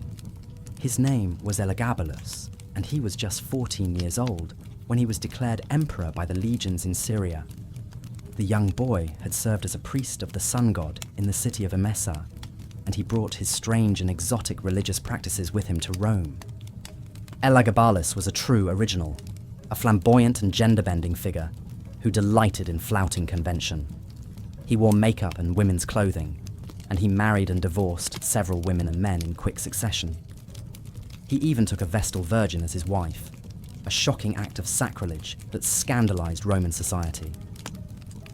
The teenage emperor's sexual appetites were the stuff of legend.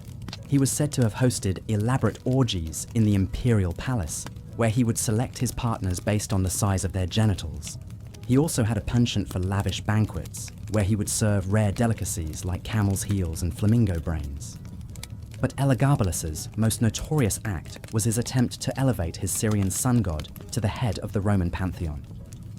He built a grand temple on the Palatine Hill and ordered the sacred relics of other gods to be transferred there, including the ancient statue of Cybele and the fire of Vesta. The move outraged the traditional Roman priesthood and alienated the common people. Elagabalus's short reign was marked by scandal, excess, and religious upheaval. He quickly wore out his welcome with the Praetorian Guard, who resented his foreign ways and effeminate behavior. In 222 AD, after just 4 years on the throne, Elagabalus was murdered by his own soldiers, his body dumped in the Tiber River like so much refuse. The story of Elagabalus is a cautionary tale about the dangers of unchecked power and the limits of tolerance in Roman society. The empire had endured its share of eccentric and depraved rulers, but even they had paid lip service to the traditional gods and values of Rome. Elagabalus's open embrace of Eastern decadence and sexual fluidity was a bridge too far for the conservative Roman elites. As we reflect on the tumultuous reigns of Commodus, Caracalla, and Elagabalus, it's easy to see them as aberrations, the product of a decadent and declining empire. But in many ways, they were the logical culmination of centuries of absolute power, concentrated in the hands of a single individual. The Roman emperors were gods on earth, accountable to no one but themselves. It's no wonder that some of them succumbed to the intoxicating allure of their own divinity. And yet, even in the darkest days of imperial excess, there were glimmers of hope and resilience.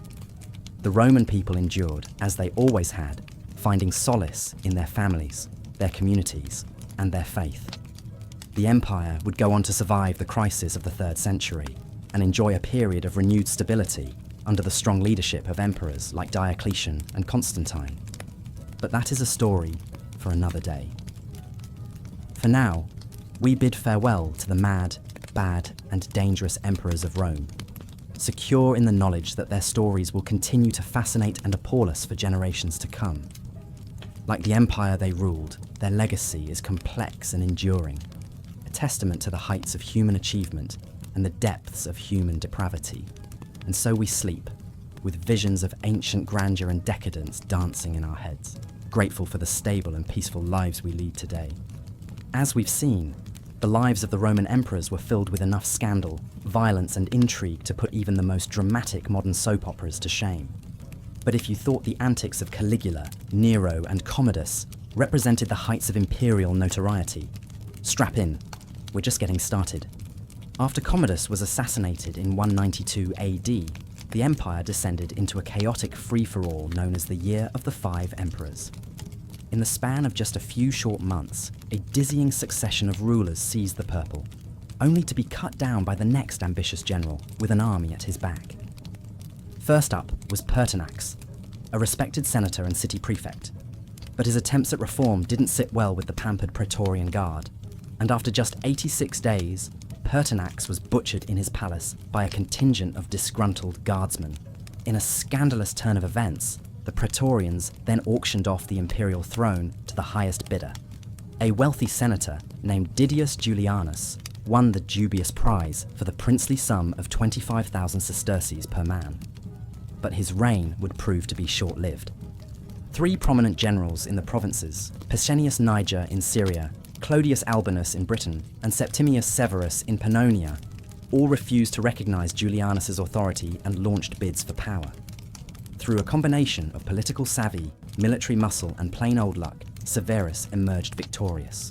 He secured the surrender of Albinus's much larger army and then crushed Niger's forces in a series of bloody battles. Septimius Severus, a native of North Africa, would go on to rule for 18 years and establish a new imperial dynasty. He was a canny operator and proved to be one of the more effective emperors, strengthening the frontiers and improving infrastructure. But like many of his predecessors, Severus struggled to rein in the power of the army. He famously advised his sons to enrich the soldiers and scorn everybody else on his deathbed.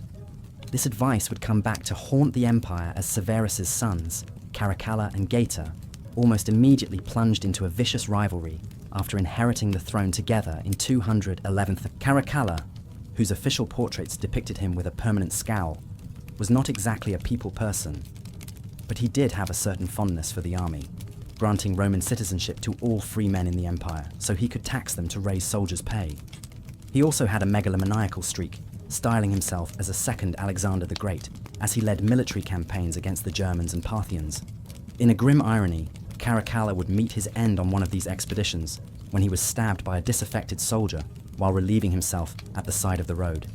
The next decade would see the usual carousel of short-lived soldier emperors, but things took a truly bizarre turn with the rise of Elagabalus in 218. Just 14 years old when he was declared emperor by the legions in Syria, Elagabalus was the chief priest of a Syrian sun god and was said to engage in all manner of shocking religious rites and sexual practices. If the tales are to be believed, Elagabalus was the ultimate rebellious teen, hosting lavish orgies, marrying a sacred Vestal virgin, and even prostituting himself in the imperial palace. Unsurprisingly, Elagabalus's antics soon wore out their welcome. After just 4 years, the Praetorian Guard had had enough and cut the young emperor down, along with his domineering mother. His body was unceremoniously dumped in the Tiber River. As a final indignity, the Senate passed a decree of damnatio memoriae, attempting to erase Elagabalus from the historical record. The throne then passed to Elagabalus's more straight-laced cousin, Alexander Severus.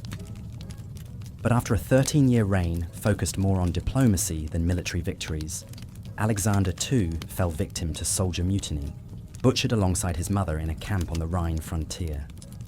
The mid-3rd century would come to be known as the crisis of the 3rd century, a period of economic turmoil, barbarian invasions, and an astonishing 26 emperors in the span of just 50 years. With the frontiers under assault from Germanic tribes and the Persian Sassanids, power increasingly fell to military strongmen.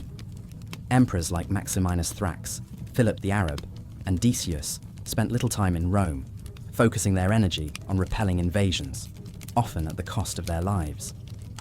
Decius died fighting the Goths in 251, and 8 years later, Emperor Valerian was even captured in battle by the Persian king Shapur-Bahak, an unprecedented humiliation. It's little wonder some Romans feared the empire was on the brink of collapse. But just when all seemed lost, an unlikely saviour would emerge in the form of Diocletian, a low-born soldier from the Balkans. Coming to power in 284 after the usual round of coups and civil wars, Diocletian enacted a series of sweeping administrative reforms meant to stabilise the empire. Most notably, he divided power between 4 co-emperors in a system known as the Tetrarchy. While not a permanent solution, the Tetrarchy did manage to beat back the worst of the invasions and give the battered empire some breathing room. The last of our emperor biographies belongs to one of Rome's most influential rulers, Constantine the Great. Born in the province of Mysia to a tetrarch father, Constantine spent his early career as a capable general and administrator. But his life took a dramatic turn in 312 when, on the eve of a massive battle against a rival emperor, he reportedly had a vision of a cross in the sky and heard the words, "In this sign, conquer." Taking this as a sign of divine favour, Constantine triumphed in the battle and soon after issued the Edict of Milan, granting Christianity legal status in the empire. Over the following years, Constantine would progressively favour Christianity, building grand churches, convoking the Council of Nicaea to resolve theological disputes, and even delaying his baptism until his deathbed. While the motivations behind Constantine's religious policies are still debated, there's no question of the profound impact his embrace of Christianity would have on the course of Western civilization. Constantine is also remembered for establishing a new imperial capital in the east, Constantinople, the New Rome. Built on the site of the old Greek city of Byzantium, Constantinople would go on to serve as a bulwark of Roman power for over 1,000 years after the fall of the Western Empire. So there you have it, a whirlwind tour through some of the most scandalous, violent, and just plain bizarre episodes in the lives of the Roman emperors. From the homicidal tantrums of Caligula and Commodus, to the megalomania of Nero and Caracalla, these men wielded absolute power, and all too often succumbed to their worst impulses. But the empire endured, thanks in no small part to reformers like Diocletian and savvy political operators like Augustus and Constantine. The stories of the emperors are in many ways the story of Rome itself, a vast, complex entity riven by tensions and contradictions, capable of both astonishing cruelty and soaring achievement. For all their flaws, the emperors left an indelible mark on history, one still visible in the art, architecture, and legal traditions that undergird much of the modern world. Perhaps most of all, their lives serve as a cautionary tale about the corrupting nature of power. As the Stoic philosopher Seneca, who had a front row seat to imperial intrigues as an advisor to Nero, eloquently put it, "All power is bound to be a burden. All preeminence must be an affliction when a man knows himself." Wise words, even for those of us who will never have to worry about being proclaimed a living God. And with those sober reflections, we come to the end of our nighttime journey through the lives and times of the Roman emperors. From Augustus to Constantine, we've witnessed the heights of Roman power and majesty, but also the depths of human depravity, the debauchery, betrayal, and violence that so often lurked behind the imperial purple. As your mind begins to drift off to explore the dreamscapes of the subconscious, perhaps you'll catch a glimpse of the eternal city in all its splendor and squalor. The marble temples and bloody arenas, the golden palaces and smoke-choked back alleys. And if, in your mind's eye, you happen to spy a crowned figure striding through the mist, clad in a purple-trimmed toga and laurel wreath, take a moment to ponder the burdens of absolute power and the all-too-human foibles of even the mightiest rulers. But now the time has come to bid farewell to the emperors and their empire. The Sandman is calling and the velvet embrace of slumber awaits. So let us whisper a soft Av Atke Val to Augustus, Constantine, and all those who reigned between. Hail and farewell, rulers of Rome, and may your storied lives forever echo through history's hall. Good night. The reign of Diocletian marked a significant shift in the structure and governance of the Roman Empire. Recognizing the challenges of ruling such a vast territory alone, Diocletian established a new system of joint rule known as the Tetrarchy, or Rule of Four. Under this arrangement, power would be shared between two senior emperors, the Augusti, and their two junior colleagues, the Caesars. Diocletian took the eastern provinces under his direct control and named his old comrade Maximian as Augustus of the West. Each would have a Caesar to serve as both deputy and successor. It was a tidy system in theory, but personal ambitions would ultimately unravel Diocletian's grand design. For a time, though, the Tetrarchy brought a measure of stability to an empire battered by invasion and internal strife. Diocletian and his colleagues were all military men of humble origins. They had risen through the ranks by their wits and toughness, and they brought that same rough practicality to imperial government. Diocletian, in particular, was a shrewd and systematic ruler. He reorganized the empire's Byzantine administrative machinery and sought to rein in the unruly Roman currency. Always conscious of appearances, Diocletian cultivated an aura of remote divinity around the imperial office.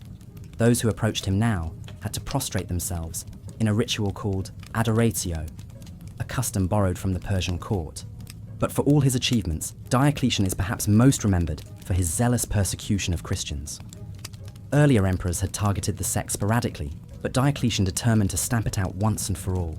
He ordered churches destroyed, scriptures burned, and clergy arrested. Christians were expelled from public offices, and thousands were put to death, yet still the faith endured. In a final irony, it would be one of Diocletian's own tetrarchic successors who would reverse his policy and forever transform the spiritual landscape of the empire. As the strain of ruling weighed on him, Diocletian made a decision virtually unprecedented in Roman history. He voluntarily abdicated the throne. In 305 AD, in separate ceremonies choreographed by Diocletian himself, he and Maximian formally resigned their powers and passed the mantle of leadership to their Caesars. Constantius and Galerius now became the new Augusti, but their respective sons, Constantine and Maxentius, were passed over for promotion in favor of two other men, Severus and Maximinus Daia. It was a recipe for dynastic intrigue that would simmer to a boil soon after Diocletian's retirement. The Tetrarchy stumbled on as Constantius campaigned in Britain with his son Constantine at his side. When Constantius died at York in 306, his troops immediately acclaimed Constantine as Augustus. This threw the imperial college into disarray. Galerius, the senior Augustus, offered Constantine the lesser rank of Caesar, but Constantine accepted the compromise with the secret intent of securing his claim to greater power. Events now unfolded at a dizzying pace. Maxentius, son of the retired Emperor Maximian, rebelled at Rome and declared himself emperor. His father Maximian soon joined him and reclaimed his own lapsed imperial title. The Western Empire convulsed in civil war as Constantine, Maximian, Maxentius, and Severus maneuvered against each other. Through a mix of statecraft, treachery, and battlefield prowess, Constantine emerged supreme. He accepted the surrender of his rival Maximian, only to drive him to suicide when he later plotted against Constantine. More dramatically, Constantine routed the army of Maxentius at the Battle of the Milvian Bridge and reported a miraculous vision on the eve of combat that changed the course of history. In the sky above, Constantine claimed to have seen a cross of light and the words, "In this sign, conquer." Stirred by this omen, he ordered his soldiers to mark their shields with the Chi Rho, the first two letters of Christ's name in Greek. Constantine triumphed in battle and entered Rome as its liberator, but his victory had profound spiritual implications. Although accounts differ on the details of his conversion, there's no doubt that Constantine embraced Christianity as his guiding faith from this point forward. With his eastern counterpart Licinius, he issued the Edict of Milan in 313, granting religious tolerance and ending the persecution of Christians. It was a revolutionary act that aligned the empire with the once despised sect and set the stage for Christianity's ultimate dominance. Constantine completed his ascent in 324 by defeating Licinius and reuniting the empire under his sole authority. He ushered in a new, overtly Christian order epitomized by his eponymous capital, Constantinople. Here, on the ancient site of Byzantium overlooking the Bosphorus, Constantine erected a new Rome, a city adorned with churches instead of pagan temples. The reign of Constantine the Great marks a turning point as momentous as nearly any in Roman history. The stubborn faith that Diocletian had tried to destroy now enjoyed official imperial favour. The Roman Empire would never be the same. As the city of Constantine flourished in the east, its venerable counterpart Rome entered a long, slow twilight. The empire's centre of gravity had shifted decisively eastward, and the old gods of the Roman pantheon slipped into obsolescence. An emperor would rule again in the west, but not from Rome and not for long. The last emperor, Romulus Augustulus, was deposed by the German warlord Odoacer in 476. So ended the Western Roman Empire, more with a whimper than a bang, after an improbable run of some 500 years from Augustus to Augustulus. The grand story of its rise and fall continues to captivate us and resonate with our own times. The lurid escapades of emperors like Caligula and Nero still shock and titillate. The stoic wisdom of a Marcus Aurelius still inspires. The world-altering edicts of Constantine still reverberate through history. In these outsized characters, we see qualities both admirable and abhorrent, often in the same person. What is it about these long-dead rulers that still commands our attention and sparks our imagination? Perhaps it's a morbid fascination with the human capacity for both monumental achievement and staggering depravity. The emperors, after all, were flesh and blood men, however powerful, grappling with many of the same fundamental questions we face. What constitutes a life well lived? A society well governed? A legacy worth leaving? In the end, what the emperors built endured long after they were gone. The empire that was the stage for their triumphs and excesses became something greater than any one of them. Its laws, languages, and arts shaped the world immeasurably for generations. For better and worse, we still live in the shadow of Rome. So when we gaze back across the centuries at the lives of the Caesars, we are in a sense looking into a distant mirror, one that reflects humanity in all its complex splendor and squalor. The march of years may muffle their names, but never fully silence their stories. They are a part of us, and we of them. As long as we feel that tug of connection to the past, the Roman emperors will not sleep alone in death. We will keep them fitfully, thrillingly awake in our thoughts and our dreams, an unquiet part of our historical soul. As we've seen, the reign of Nero marked a tumultuous and transformative time for the Roman Empire. His death in 68 AD plunged Rome into chaos and civil war, ushering in a period of instability known as the Year of the Four Emperors. In the aftermath of Nero's demise, the empire teetered on the brink of collapse. Rival claimants to the throne emerged, each backed by their own legions and political factions. The first to make a play for power was Galba, the governor of Hispania. A grim and elderly disciplinarian, Galba had a reputation for cruelty and miserliness that quickly eroded any initial support. As unrest simmered in the capital, the Praetorian Guard, the emperor's personal bodyguards, shifted their allegiance to Otho, a former companion of Nero. Otho had once been a close friend of Nero, partaking in the excesses and debaucheries of his court. However, he fell from favour after Nero became enamoured with Otho's wife, Poppaea Sabina.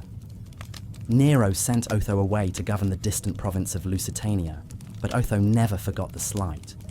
Seizing his chance amid the turmoil, Otho won over the Praetorians with lavish bribes and promises. In a swift coup, they declared Otho emperor and cut down Galba in the Roman Forum, just months into his reign. But Otho's victory celebration was short-lived. Across the empire, the legions were restive, with little loyalty to the disgraced Nero or his cronies. In Germania, the ambitious governor Vitellius had already been hailed as emperor by his troops. Now two rival emperors prepared for war, in a contest that would drench Italy in blood. Vitellius was a seasoned commander with a gluttonous appetite for both food and power. Corpulent and crude, he advanced on Rome with a formidable army, his soldiers plundering the countryside as they marched. Otho rode out to confront Vitellius, but his smaller force was decisively defeated at the Battle of Bedriacum. Rather than prolong the civil war, Otho fell on his sword, leaving Vitellius to enter Rome unopposed as the third emperor in this chaotic year. Vitellius set about cementing his rule in an orgy of excess and violence. He hosted lavish banquets, gorging himself on rare delicacies, while his praetorians rampaged through the city. Officials and aristocrats who had backed his rivals were summarily executed. The capricious cruelty and gluttony of the Vitellian reign became legendary. The disgusted citizens soon dubbed him the Glutton and hated their new emperor. Meanwhile, in the eastern provinces, a new contender was gathering strength. Titus Flavius Vespasianus, or Vespasian, was a grizzled general fresh from suppressing the Jewish revolt in Judea. Respected by his troops and positioned close to the strategically vital grain supply of Egypt, Vespasian was a formidable challenger. As word of Vitellius's disgusting excesses spread, Vespasian's legions clamoured for him to claim the throne. Leaving his son Titus to finish the war in Judea, Vespasian marched west towards Italy, where his troops clashed with the Vitellian forces in a second battle of Bedriacum. This time, the Flavian side emerged victorious, scattering the Vitellian army and opening the way to Rome. As a last spasm of civil war engulfed the capital, a terrified Vitellius tried to abdicate and slink away, but enraged soldiers and civilians dragged the disgraced emperor through the streets, torturing and humiliating him before finally hacking him to pieces. And so the year of the four emperors drew to a close, with Vespasian marching through the blood-stained streets of Rome to claim his prize. The Flavian dynasty that would rule for 27 years had begun, but memories of the anarchy would linger. The empire had barely survived this bitter struggle for supremacy, riven by ambition, betrayal, and bloodshed. Though the Pax Romana would largely return under Vespasian and his sons, the scars of civil war would shape Roman politics for generations to come. Vespasian proved to be a competent and stabilizing emperor, whose common sense and steady leadership were welcome antidotes to the madness of Nero and the chaos of the interregnum. Born to an obscure family, Vespasian had risen through the ranks of the army on his merits as a canny and courageous commander. Now he brought his practicality to bear on an empire ravaged by turmoil. One of Vespasian's first priorities was to restore the state's depleted finances. The extravagances of Nero, the disruptions of civil war, and a crippling economic downturn had pushed Rome to the brink of bankruptcy. Vespasian instituted new taxes, including the notorious tax on urine collected from public toilets for use in leather tanning. When his son Titus complained about the disgusting nature of the tax, Vespasian famously held up a coin and quipped, "Pecunia non olet," money does not stink. Such down-to-earth humour was typical of Vespasian. He largely eschewed the pomp and luxury that his predecessors had wallowed in. While he did build a massive amphitheatre, the Flavian Amphitheatre, or Colosseum, he did so partly to boost employment and win popular support. Unlike the egomaniacs who came before, Vespasian seems to have understood the importance of bread in circuses in pacifying the restive Roman mob. Vespasian also sought to restore traditional Roman values and religious practices that had languished under the impious or indifferent rule of past emperors. He revived the ancient priesthoods and rebuilt the Temple of Jupiter on the Capitoline Hill, which had been destroyed in the civil strife. As a conservative Italian, Vespasian placed great importance on propriety and piety as cornerstones of a stable society. Not that Vespasian was above some of the brutal power politics that came with the purple robes of Imperium. He dealt ruthlessly with any hint of opposition from the Senate or disloyal legions. According to the gossipy biographer Suetonius, Vespasian even wept at the execution of 2 alleged conspirators, all while continuing to tuck into his dinner. Still, compared to most emperors, Vespasian comes down to us as a reasonably just and clear-eyed ruler who began the process of putting a battered empire back together again. When he fell ill in 79 AD, Vespasian joked that he was becoming a god, mocking the usual deification of dead emperors. Then, struggling to his feet, he gasped, "An emperor should die standing," and breathed his last. The empire would never be entirely secure or at peace, but under the steady hand of Vespasian, it had found a welcome respite from the follies and depravities of Julio-Claudian rule. The stage was set for his eldest son Titus to inherit the throne and continue the Flavian dynasty's efforts to stabilize and strengthen a Roman world, still reeling from the anarchy of the recent past. Though further calamities and madmen would periodically shake the foundations of imperial power, the solid, soldierly virtues of Vespasian had steadied the ship of state and ushered in a new era of comparative calm and prosperity for the far-flung Roman Empire. As we've seen, the early Roman emperors, from Augustus to Nero, set a precedent for both the grandeur and the depravity that would characterize the rulers of the world's greatest empire.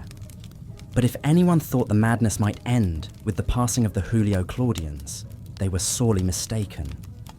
What followed was an age of such chaos and upheaval that it's a wonder Rome survived at all.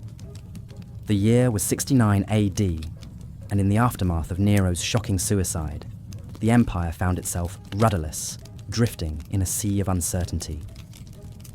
In the span of just a few short months, no less than 4 men would claim the throne, each rising to power on a wave of violence and treachery, only to be cut down just as quickly by the next usurper in line.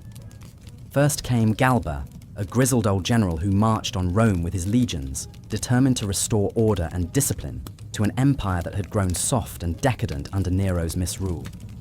But Galba was not the savior Rome hoped for. Dour, stingy, and utterly lacking in charisma, he quickly alienated the Senate, the people, and worst of all, his own soldiers, who had expected rich rewards for their loyalty. Barely 6 months after taking power, Galba was brutally cut down by his own Praetorian Guard, who had thrown their support behind a rival claimant named Otho, a dashing nobleman with a taste for the finer things in life.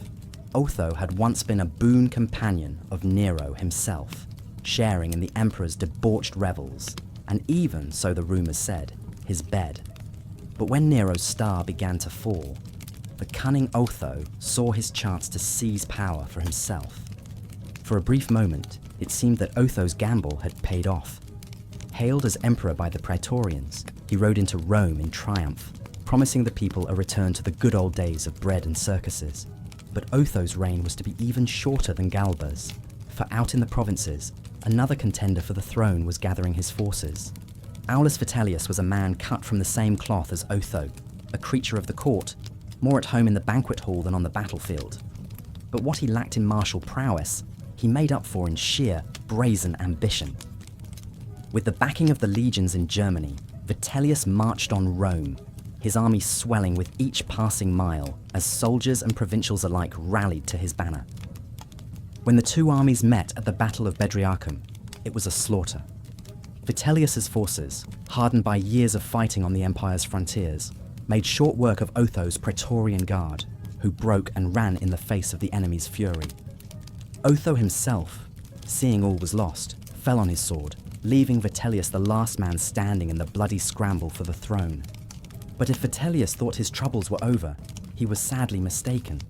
For even as he celebrated his victory with a lavish feast, word reached Rome of yet another challenger arising in the east. Titus Flavius Vespasianus, or Vespasian as he was known, was everything Vitellius was not: a battle-hardened general, a shrewd politician, and a man of unimpeachable integrity. With the legions of Syria and Judea at his back, Vespasian began his own march on the capital, determined to put an end to the chaos and restore stability to the empire. What followed was a year of brutal civil war, as Vespasian and Vitellius fought for control of Rome itself.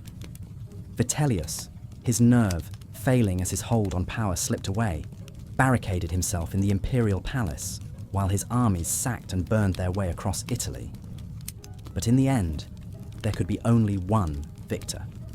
In December of 69 AD, Vespasian's troops breached the walls of Rome, storming the palace and dragging the cowering Vitellius out into the street, where he was beaten and strangled before his body was hurled into the Tiber. And so began the reign of Vespasian, the first in a new dynasty that would breathe fresh life into the stagnant empire. A man of humble origins who had risen through the ranks of the army by sheer grit and determination, Vespasian brought a much-needed dose of common sense and stability to the imperial throne. He slashed taxes, cracked down on corruption, and launched an ambitious program of public works, including the construction of the mighty Colosseum, which still stands today as a testament to his legacy.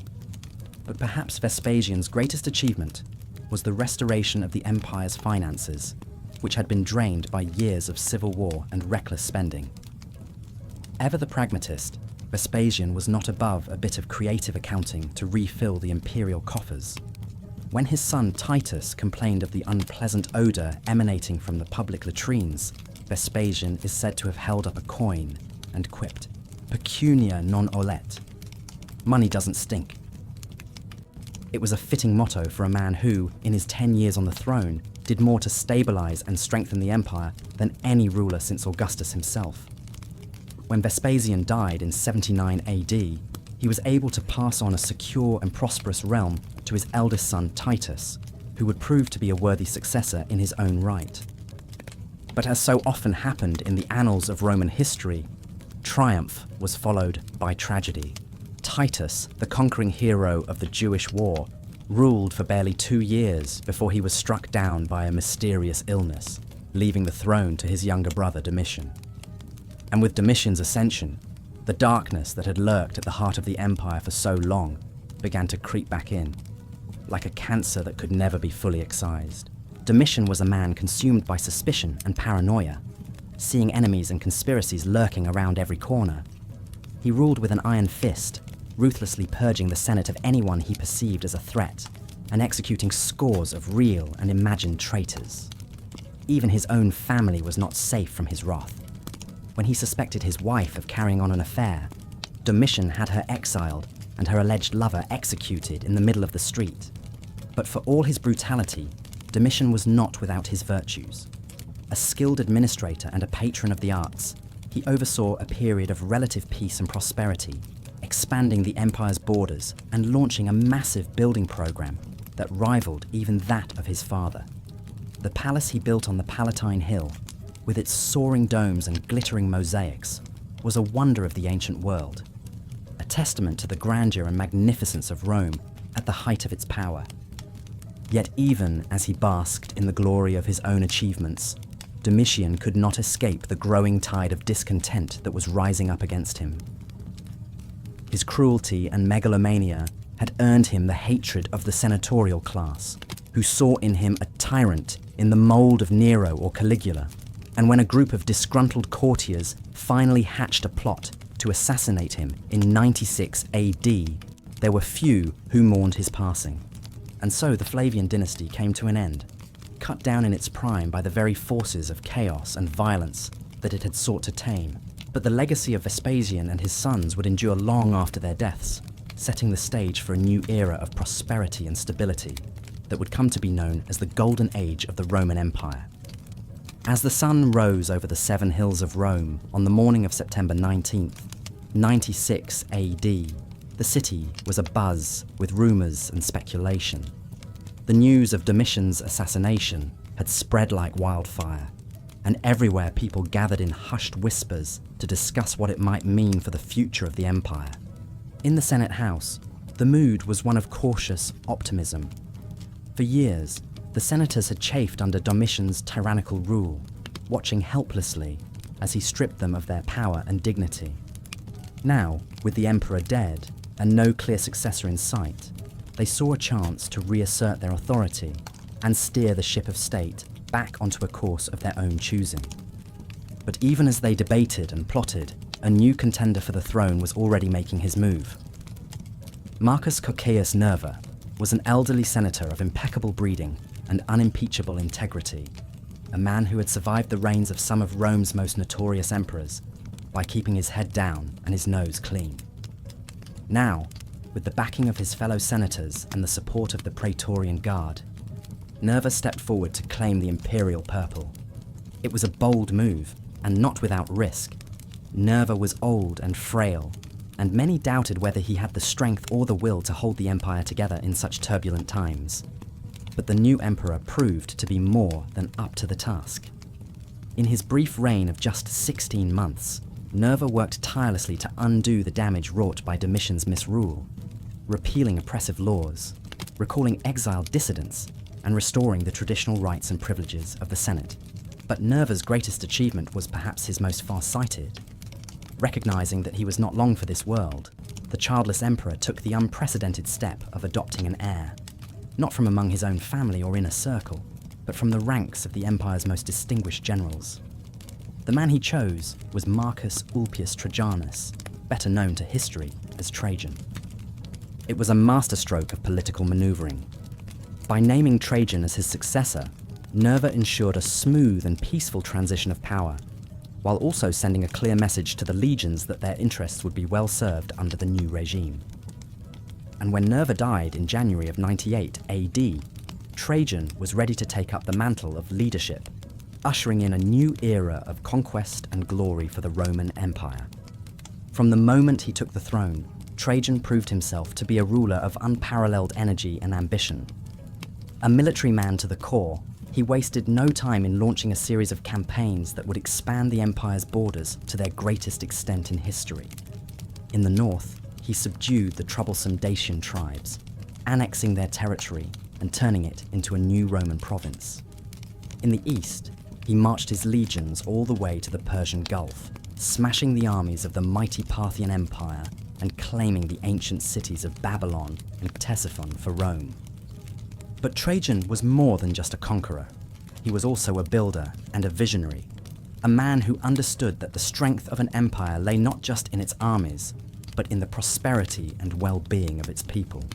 Everywhere he went, Trajan left a trail of grand public works in his wake, aqueducts and bridges, temples and theatres, all bearing the unmistakable stamp of Roman genius and ingenuity. Back in Rome, the emperor poured his newfound wealth into a massive program of urban renewal, constructing a sprawling new forum that bore his name and erecting a towering column to commemorate his victories. The markets and granaries he built ensured a steady supply of food for the city's teeming masses, while his baths and gymnasiums provided a much-needed respite from the cares of daily life. Under Trajan's steady hand, the empire enjoyed a rare period of peace and prosperity, a golden age in which art and literature flourished, and the bounds of human knowledge were pushed to their very limits. It was a time when anything seemed possible, when the dream of a world united under the banner of Rome seemed closer than ever before. But even the greatest of emperors must eventually shuffle off this mortal coil. And in 117 AD, Trajan fell ill while campaigning in the east. As he lay dying in the city of Selinus, he named his cousin and longtime companion Hadrian as his successor, passing on the torch of leadership to a man who would prove to be one of the most remarkable rulers in all of Roman history. Hadrian was a man of many talents and contradictions, a warrior and a scholar, a poet and a philosopher, a builder and a dreamer. He was a restless soul, a man who spent more time traveling the far-flung corners of his empire than he ever did in Rome itself. From Britain to Egypt, from Greece to Judea, Hadrian journeyed tirelessly, leaving his mark on every land he touched. In Britain, he ordered the construction of a great wall to mark the northern edge of Roman territory, a feat of engineering that still stands today as a testament to the empire's reach and ambition. In Athens, he presided over a cultural renaissance, sponsoring the construction of grand new temples and patronizing the greatest minds of his age. And in Judea, he ruthlessly suppressed a Jewish revolt, earning the enmity of a people who would remember him as a cruel and merciless tyrant. But for all his achievements, Hadrian was also a deeply troubled man, haunted by his own demons and struggling to find his place in a world that seemed to be slipping away from him. He was plagued by bouts of melancholy and despair, and in his later years, he became increasingly erratic and unpredictable, lashing out at those closest to him and retreating ever deeper into his own mind. In the end, it was his own hubris that would prove to be Hadrian's undoing. In a fit of pique, he named as his successor a young man named Lucius Aelius, a frivolous and dissolute character who was wholly unsuited to the demands of leadership. When Aelius died just a year later, Hadrian was forced to choose again, this time settling on a respected senator named Antoninus Pius. It was a choice that would prove to be a wise one. Antoninus, a man of quiet dignity and unshakable integrity, would go on to rule the empire for 23 years, presiding over an era of peace and prosperity that would come to be known as the Golden Age of the Antonines. Under his steady hand, Rome continued to flourish, its borders secure, and its people content. But even as the empire basked in the glow of its own achievements, dark clouds were gathering on the horizon. In the east, a new power was rising, a fiercely independent kingdom that would one day challenge Rome for supremacy of the known world. And in the heart of the empire itself, a new breed of ruler was emerging, a philosopher king who would seek to lead his people not through conquest and glory, but through wisdom and virtue.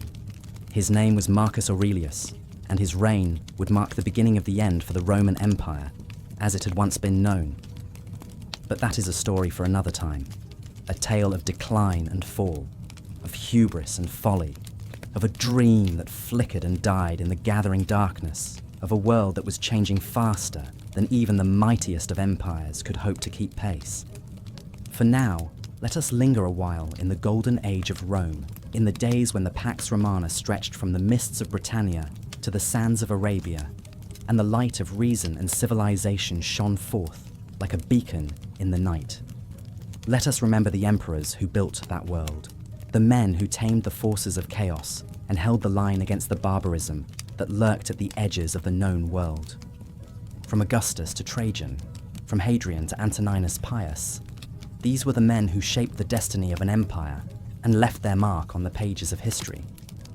Their stories are the stuff of legend, tales of courage and cowardice, of honor and betrayal, of the heights of human achievement and the depths of human depravity. And as we look back on their lives and deeds, we cannot help but be struck by the enduring fascination they hold for us still.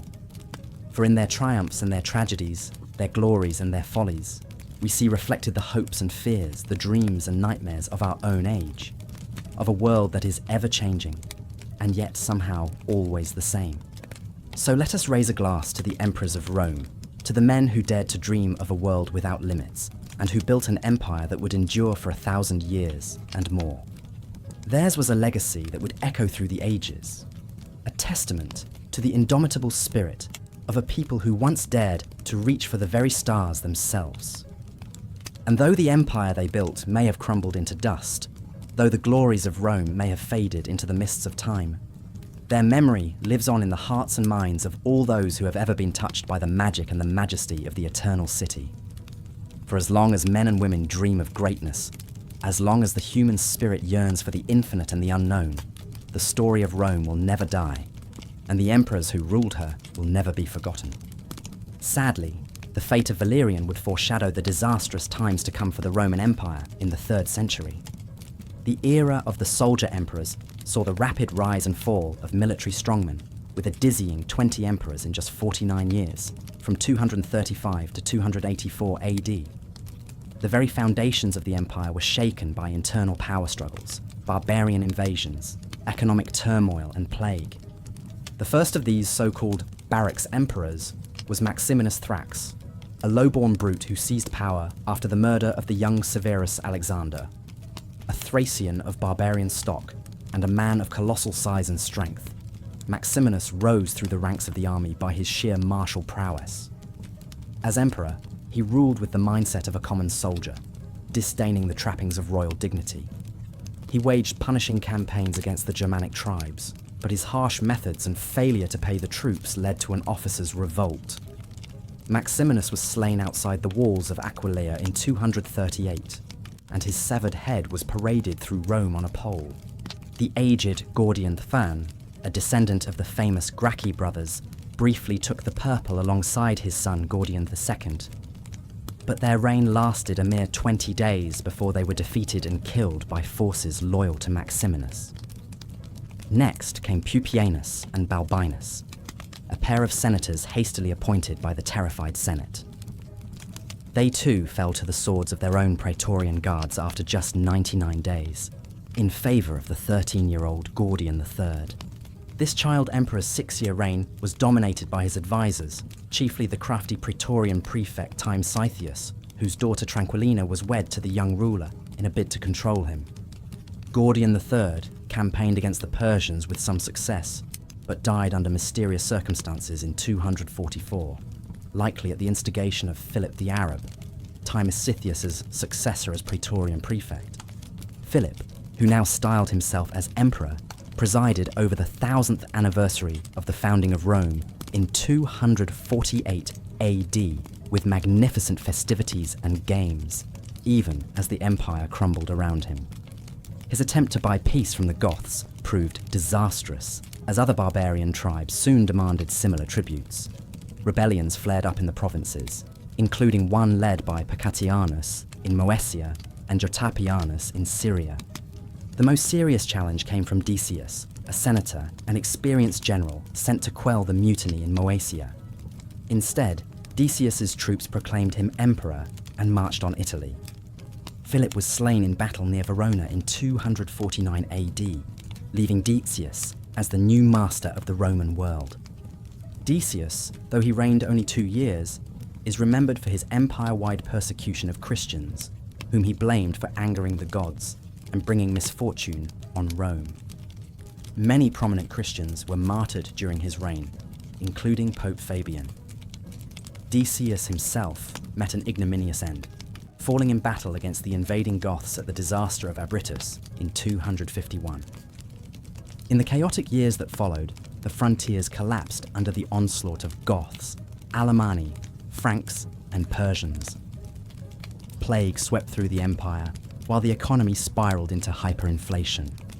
The Emperor Valerian, who had once been a respected senator and able general, was humiliated and captured in battle by the Persian king Shapur III. According to some accounts, Valerian was used as a human footstool by Shapur, before being executed and his skin dyed red and displayed as a trophy.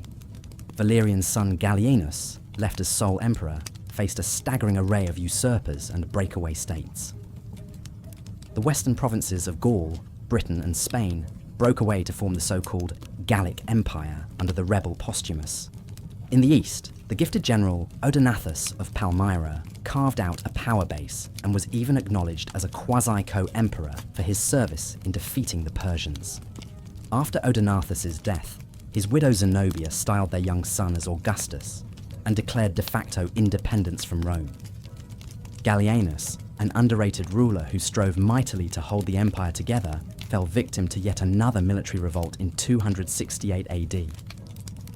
One of his top generals, Aureolus, raised the standard of rebellion and was besieged at Milan by Gallienus. However, several of Gallienus's officers, including the future emperors Claudius Gothicus and Aurelian, formed a conspiracy and had him assassinated. Claudius II, called Gothicus for his victories over the Goths, ruled ably for 2 years before succumbing to the plague. His successor Aurelian, who rose from humble origins in the Balkans, was a brilliant general who reunited the shattered empire by reconquering the Gallic Empire and defeating Zenobia's Palmyrene state. Aurelian was hailed as restorer of the world for his triumphs, but his strict discipline led to his murder at the hands of disgruntled officers in 275.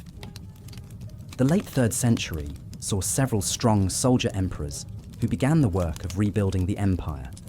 Probus won victories over barbarians on the Rhine and Danube frontiers. Carus reconquered Mesopotamia from the Persians. His son Numerian was a cultured man of letters who was said to have been blinded by weeping over the death of his father. The blind, bookish Numerian was soon slain by his father-in-law and Praetorian prefect Aper, leading to the accession of Diocletian in 284 AD. Diocletian, a canny officer of obscure origins from Dalmatia, ushered in a new era with his reforms. To better manage the unwieldy empire, he divided rule between 4 co-emperors in the tetrarchy system, 2 senior Augusti and 2 junior Caesars. Diocletian's trusted comrade Maximian was appointed as his co-Augustus in the west. while Galerius and Constantius Chlorus served as the Caesars. The tetrarchs ruthlessly suppressed internal threats. Maximian put down the rebellions of Carausius and Electus in Britain, while Galerius defeated the usurper Domitius Domitianus in Egypt. They secured the frontiers with fortifications and mobile armies, and rejuvenated the economy with tax and currency reforms. However, Diocletian is also notorious for presiding over the Great Persecution, the last and bloodiest official persecution of Christians in the empire. In 305 AD, Diocletian and Maximian jointly abdicated in an unprecedented move, elevating Galerius and Constantius as the new Augusti. The peaceful transition envisioned by Diocletian did not last long. Constantius died the next year in Britain, and his troops proclaimed his son Constantine as emperor. Galerius appointed Severus as Western Augustus, but he was challenged by Maxentius, the son of Maximian, leading to civil war. The ambitious Constantine shrewdly navigated the rivalries between his fellow claimants. He defeated Maxentius at the epical Battle of the Milvian Bridge, where he fought under the sign of the Christian cross after a famed vision. He then forged an alliance with the Eastern Emperor Licinius, sealed by the marriage of his sister. Together they issued the Edict of Milan in 313, granting religious tolerance to Christians and ending the persecutions once and for all. However, the fraternal amity between Constantine and Licinius did not last. The two Augusti eventually fell out and fought a series of civil wars. Constantine, now a committed Christian, triumphed over the pagan Licinius and reunited the empire under his sole rule in 324 AD. To inaugurate his reign as a new kind of Christian emperor, Constantine founded the grand new capital of Constantinople on the site of the old city of Byzantium. Constantine's favour played a crucial role in the growth of Christianity, as he lavished patronage on the church, built grand basilicas like Old Saint, Peter's in Rome, and intervened in ecclesiastical affairs. Most famously, he convened the First Council of Nicaea in 325 to settle doctrinal disputes and formulate the Nicene Creed, still recited by Christians today. By the end of his reign, Christianity had gone from a persecuted minority faith to the most powerful religion in the empire. When Constantine died in 337, he left behind an empire transformed, still beset by threats from without and tensions within, but reinvigorated by a new imperial system and unified under the banner of a new faith. The bloody turmoil of the 3rd century was over, and Rome would endure in various forms for another 1,000 years and more. And so our whirlwind tour through the lives of the Roman emperors draws to a close. The characters we've met along the way, from sly Augustus to tyrannical Nero, from dissolute Commodus to steadfast Marcus Aurelius, from the reformer Diocletian to the holy Constantine, represent the grand spectrum of human virtue and vice, triumph and tragedy. Theirs was a world of dizzying highs and terrifying lows, of orgiastic excess and casual violence, of shocking betrayals and soaring glories. Though separated from us by some 2 millennia, these ancient rulers still captivate us with their outsized personalities and world-altering deeds. Their lives serve as a mirror for the eternal human condition in all its flawed splendor. In studying these distant figures, we catch a glimpse of our own selves, and perhaps a warning from the past for our turbulent present. Well, this brings us to the end of our meandering journey into the annals of Roman imperial history. If you've enjoyed this dreamy dive into the scandalous secrets of the Caesars, be sure to like, subscribe, and drift off to sleep, pondering the nature of power. Until next time, sweet dreams.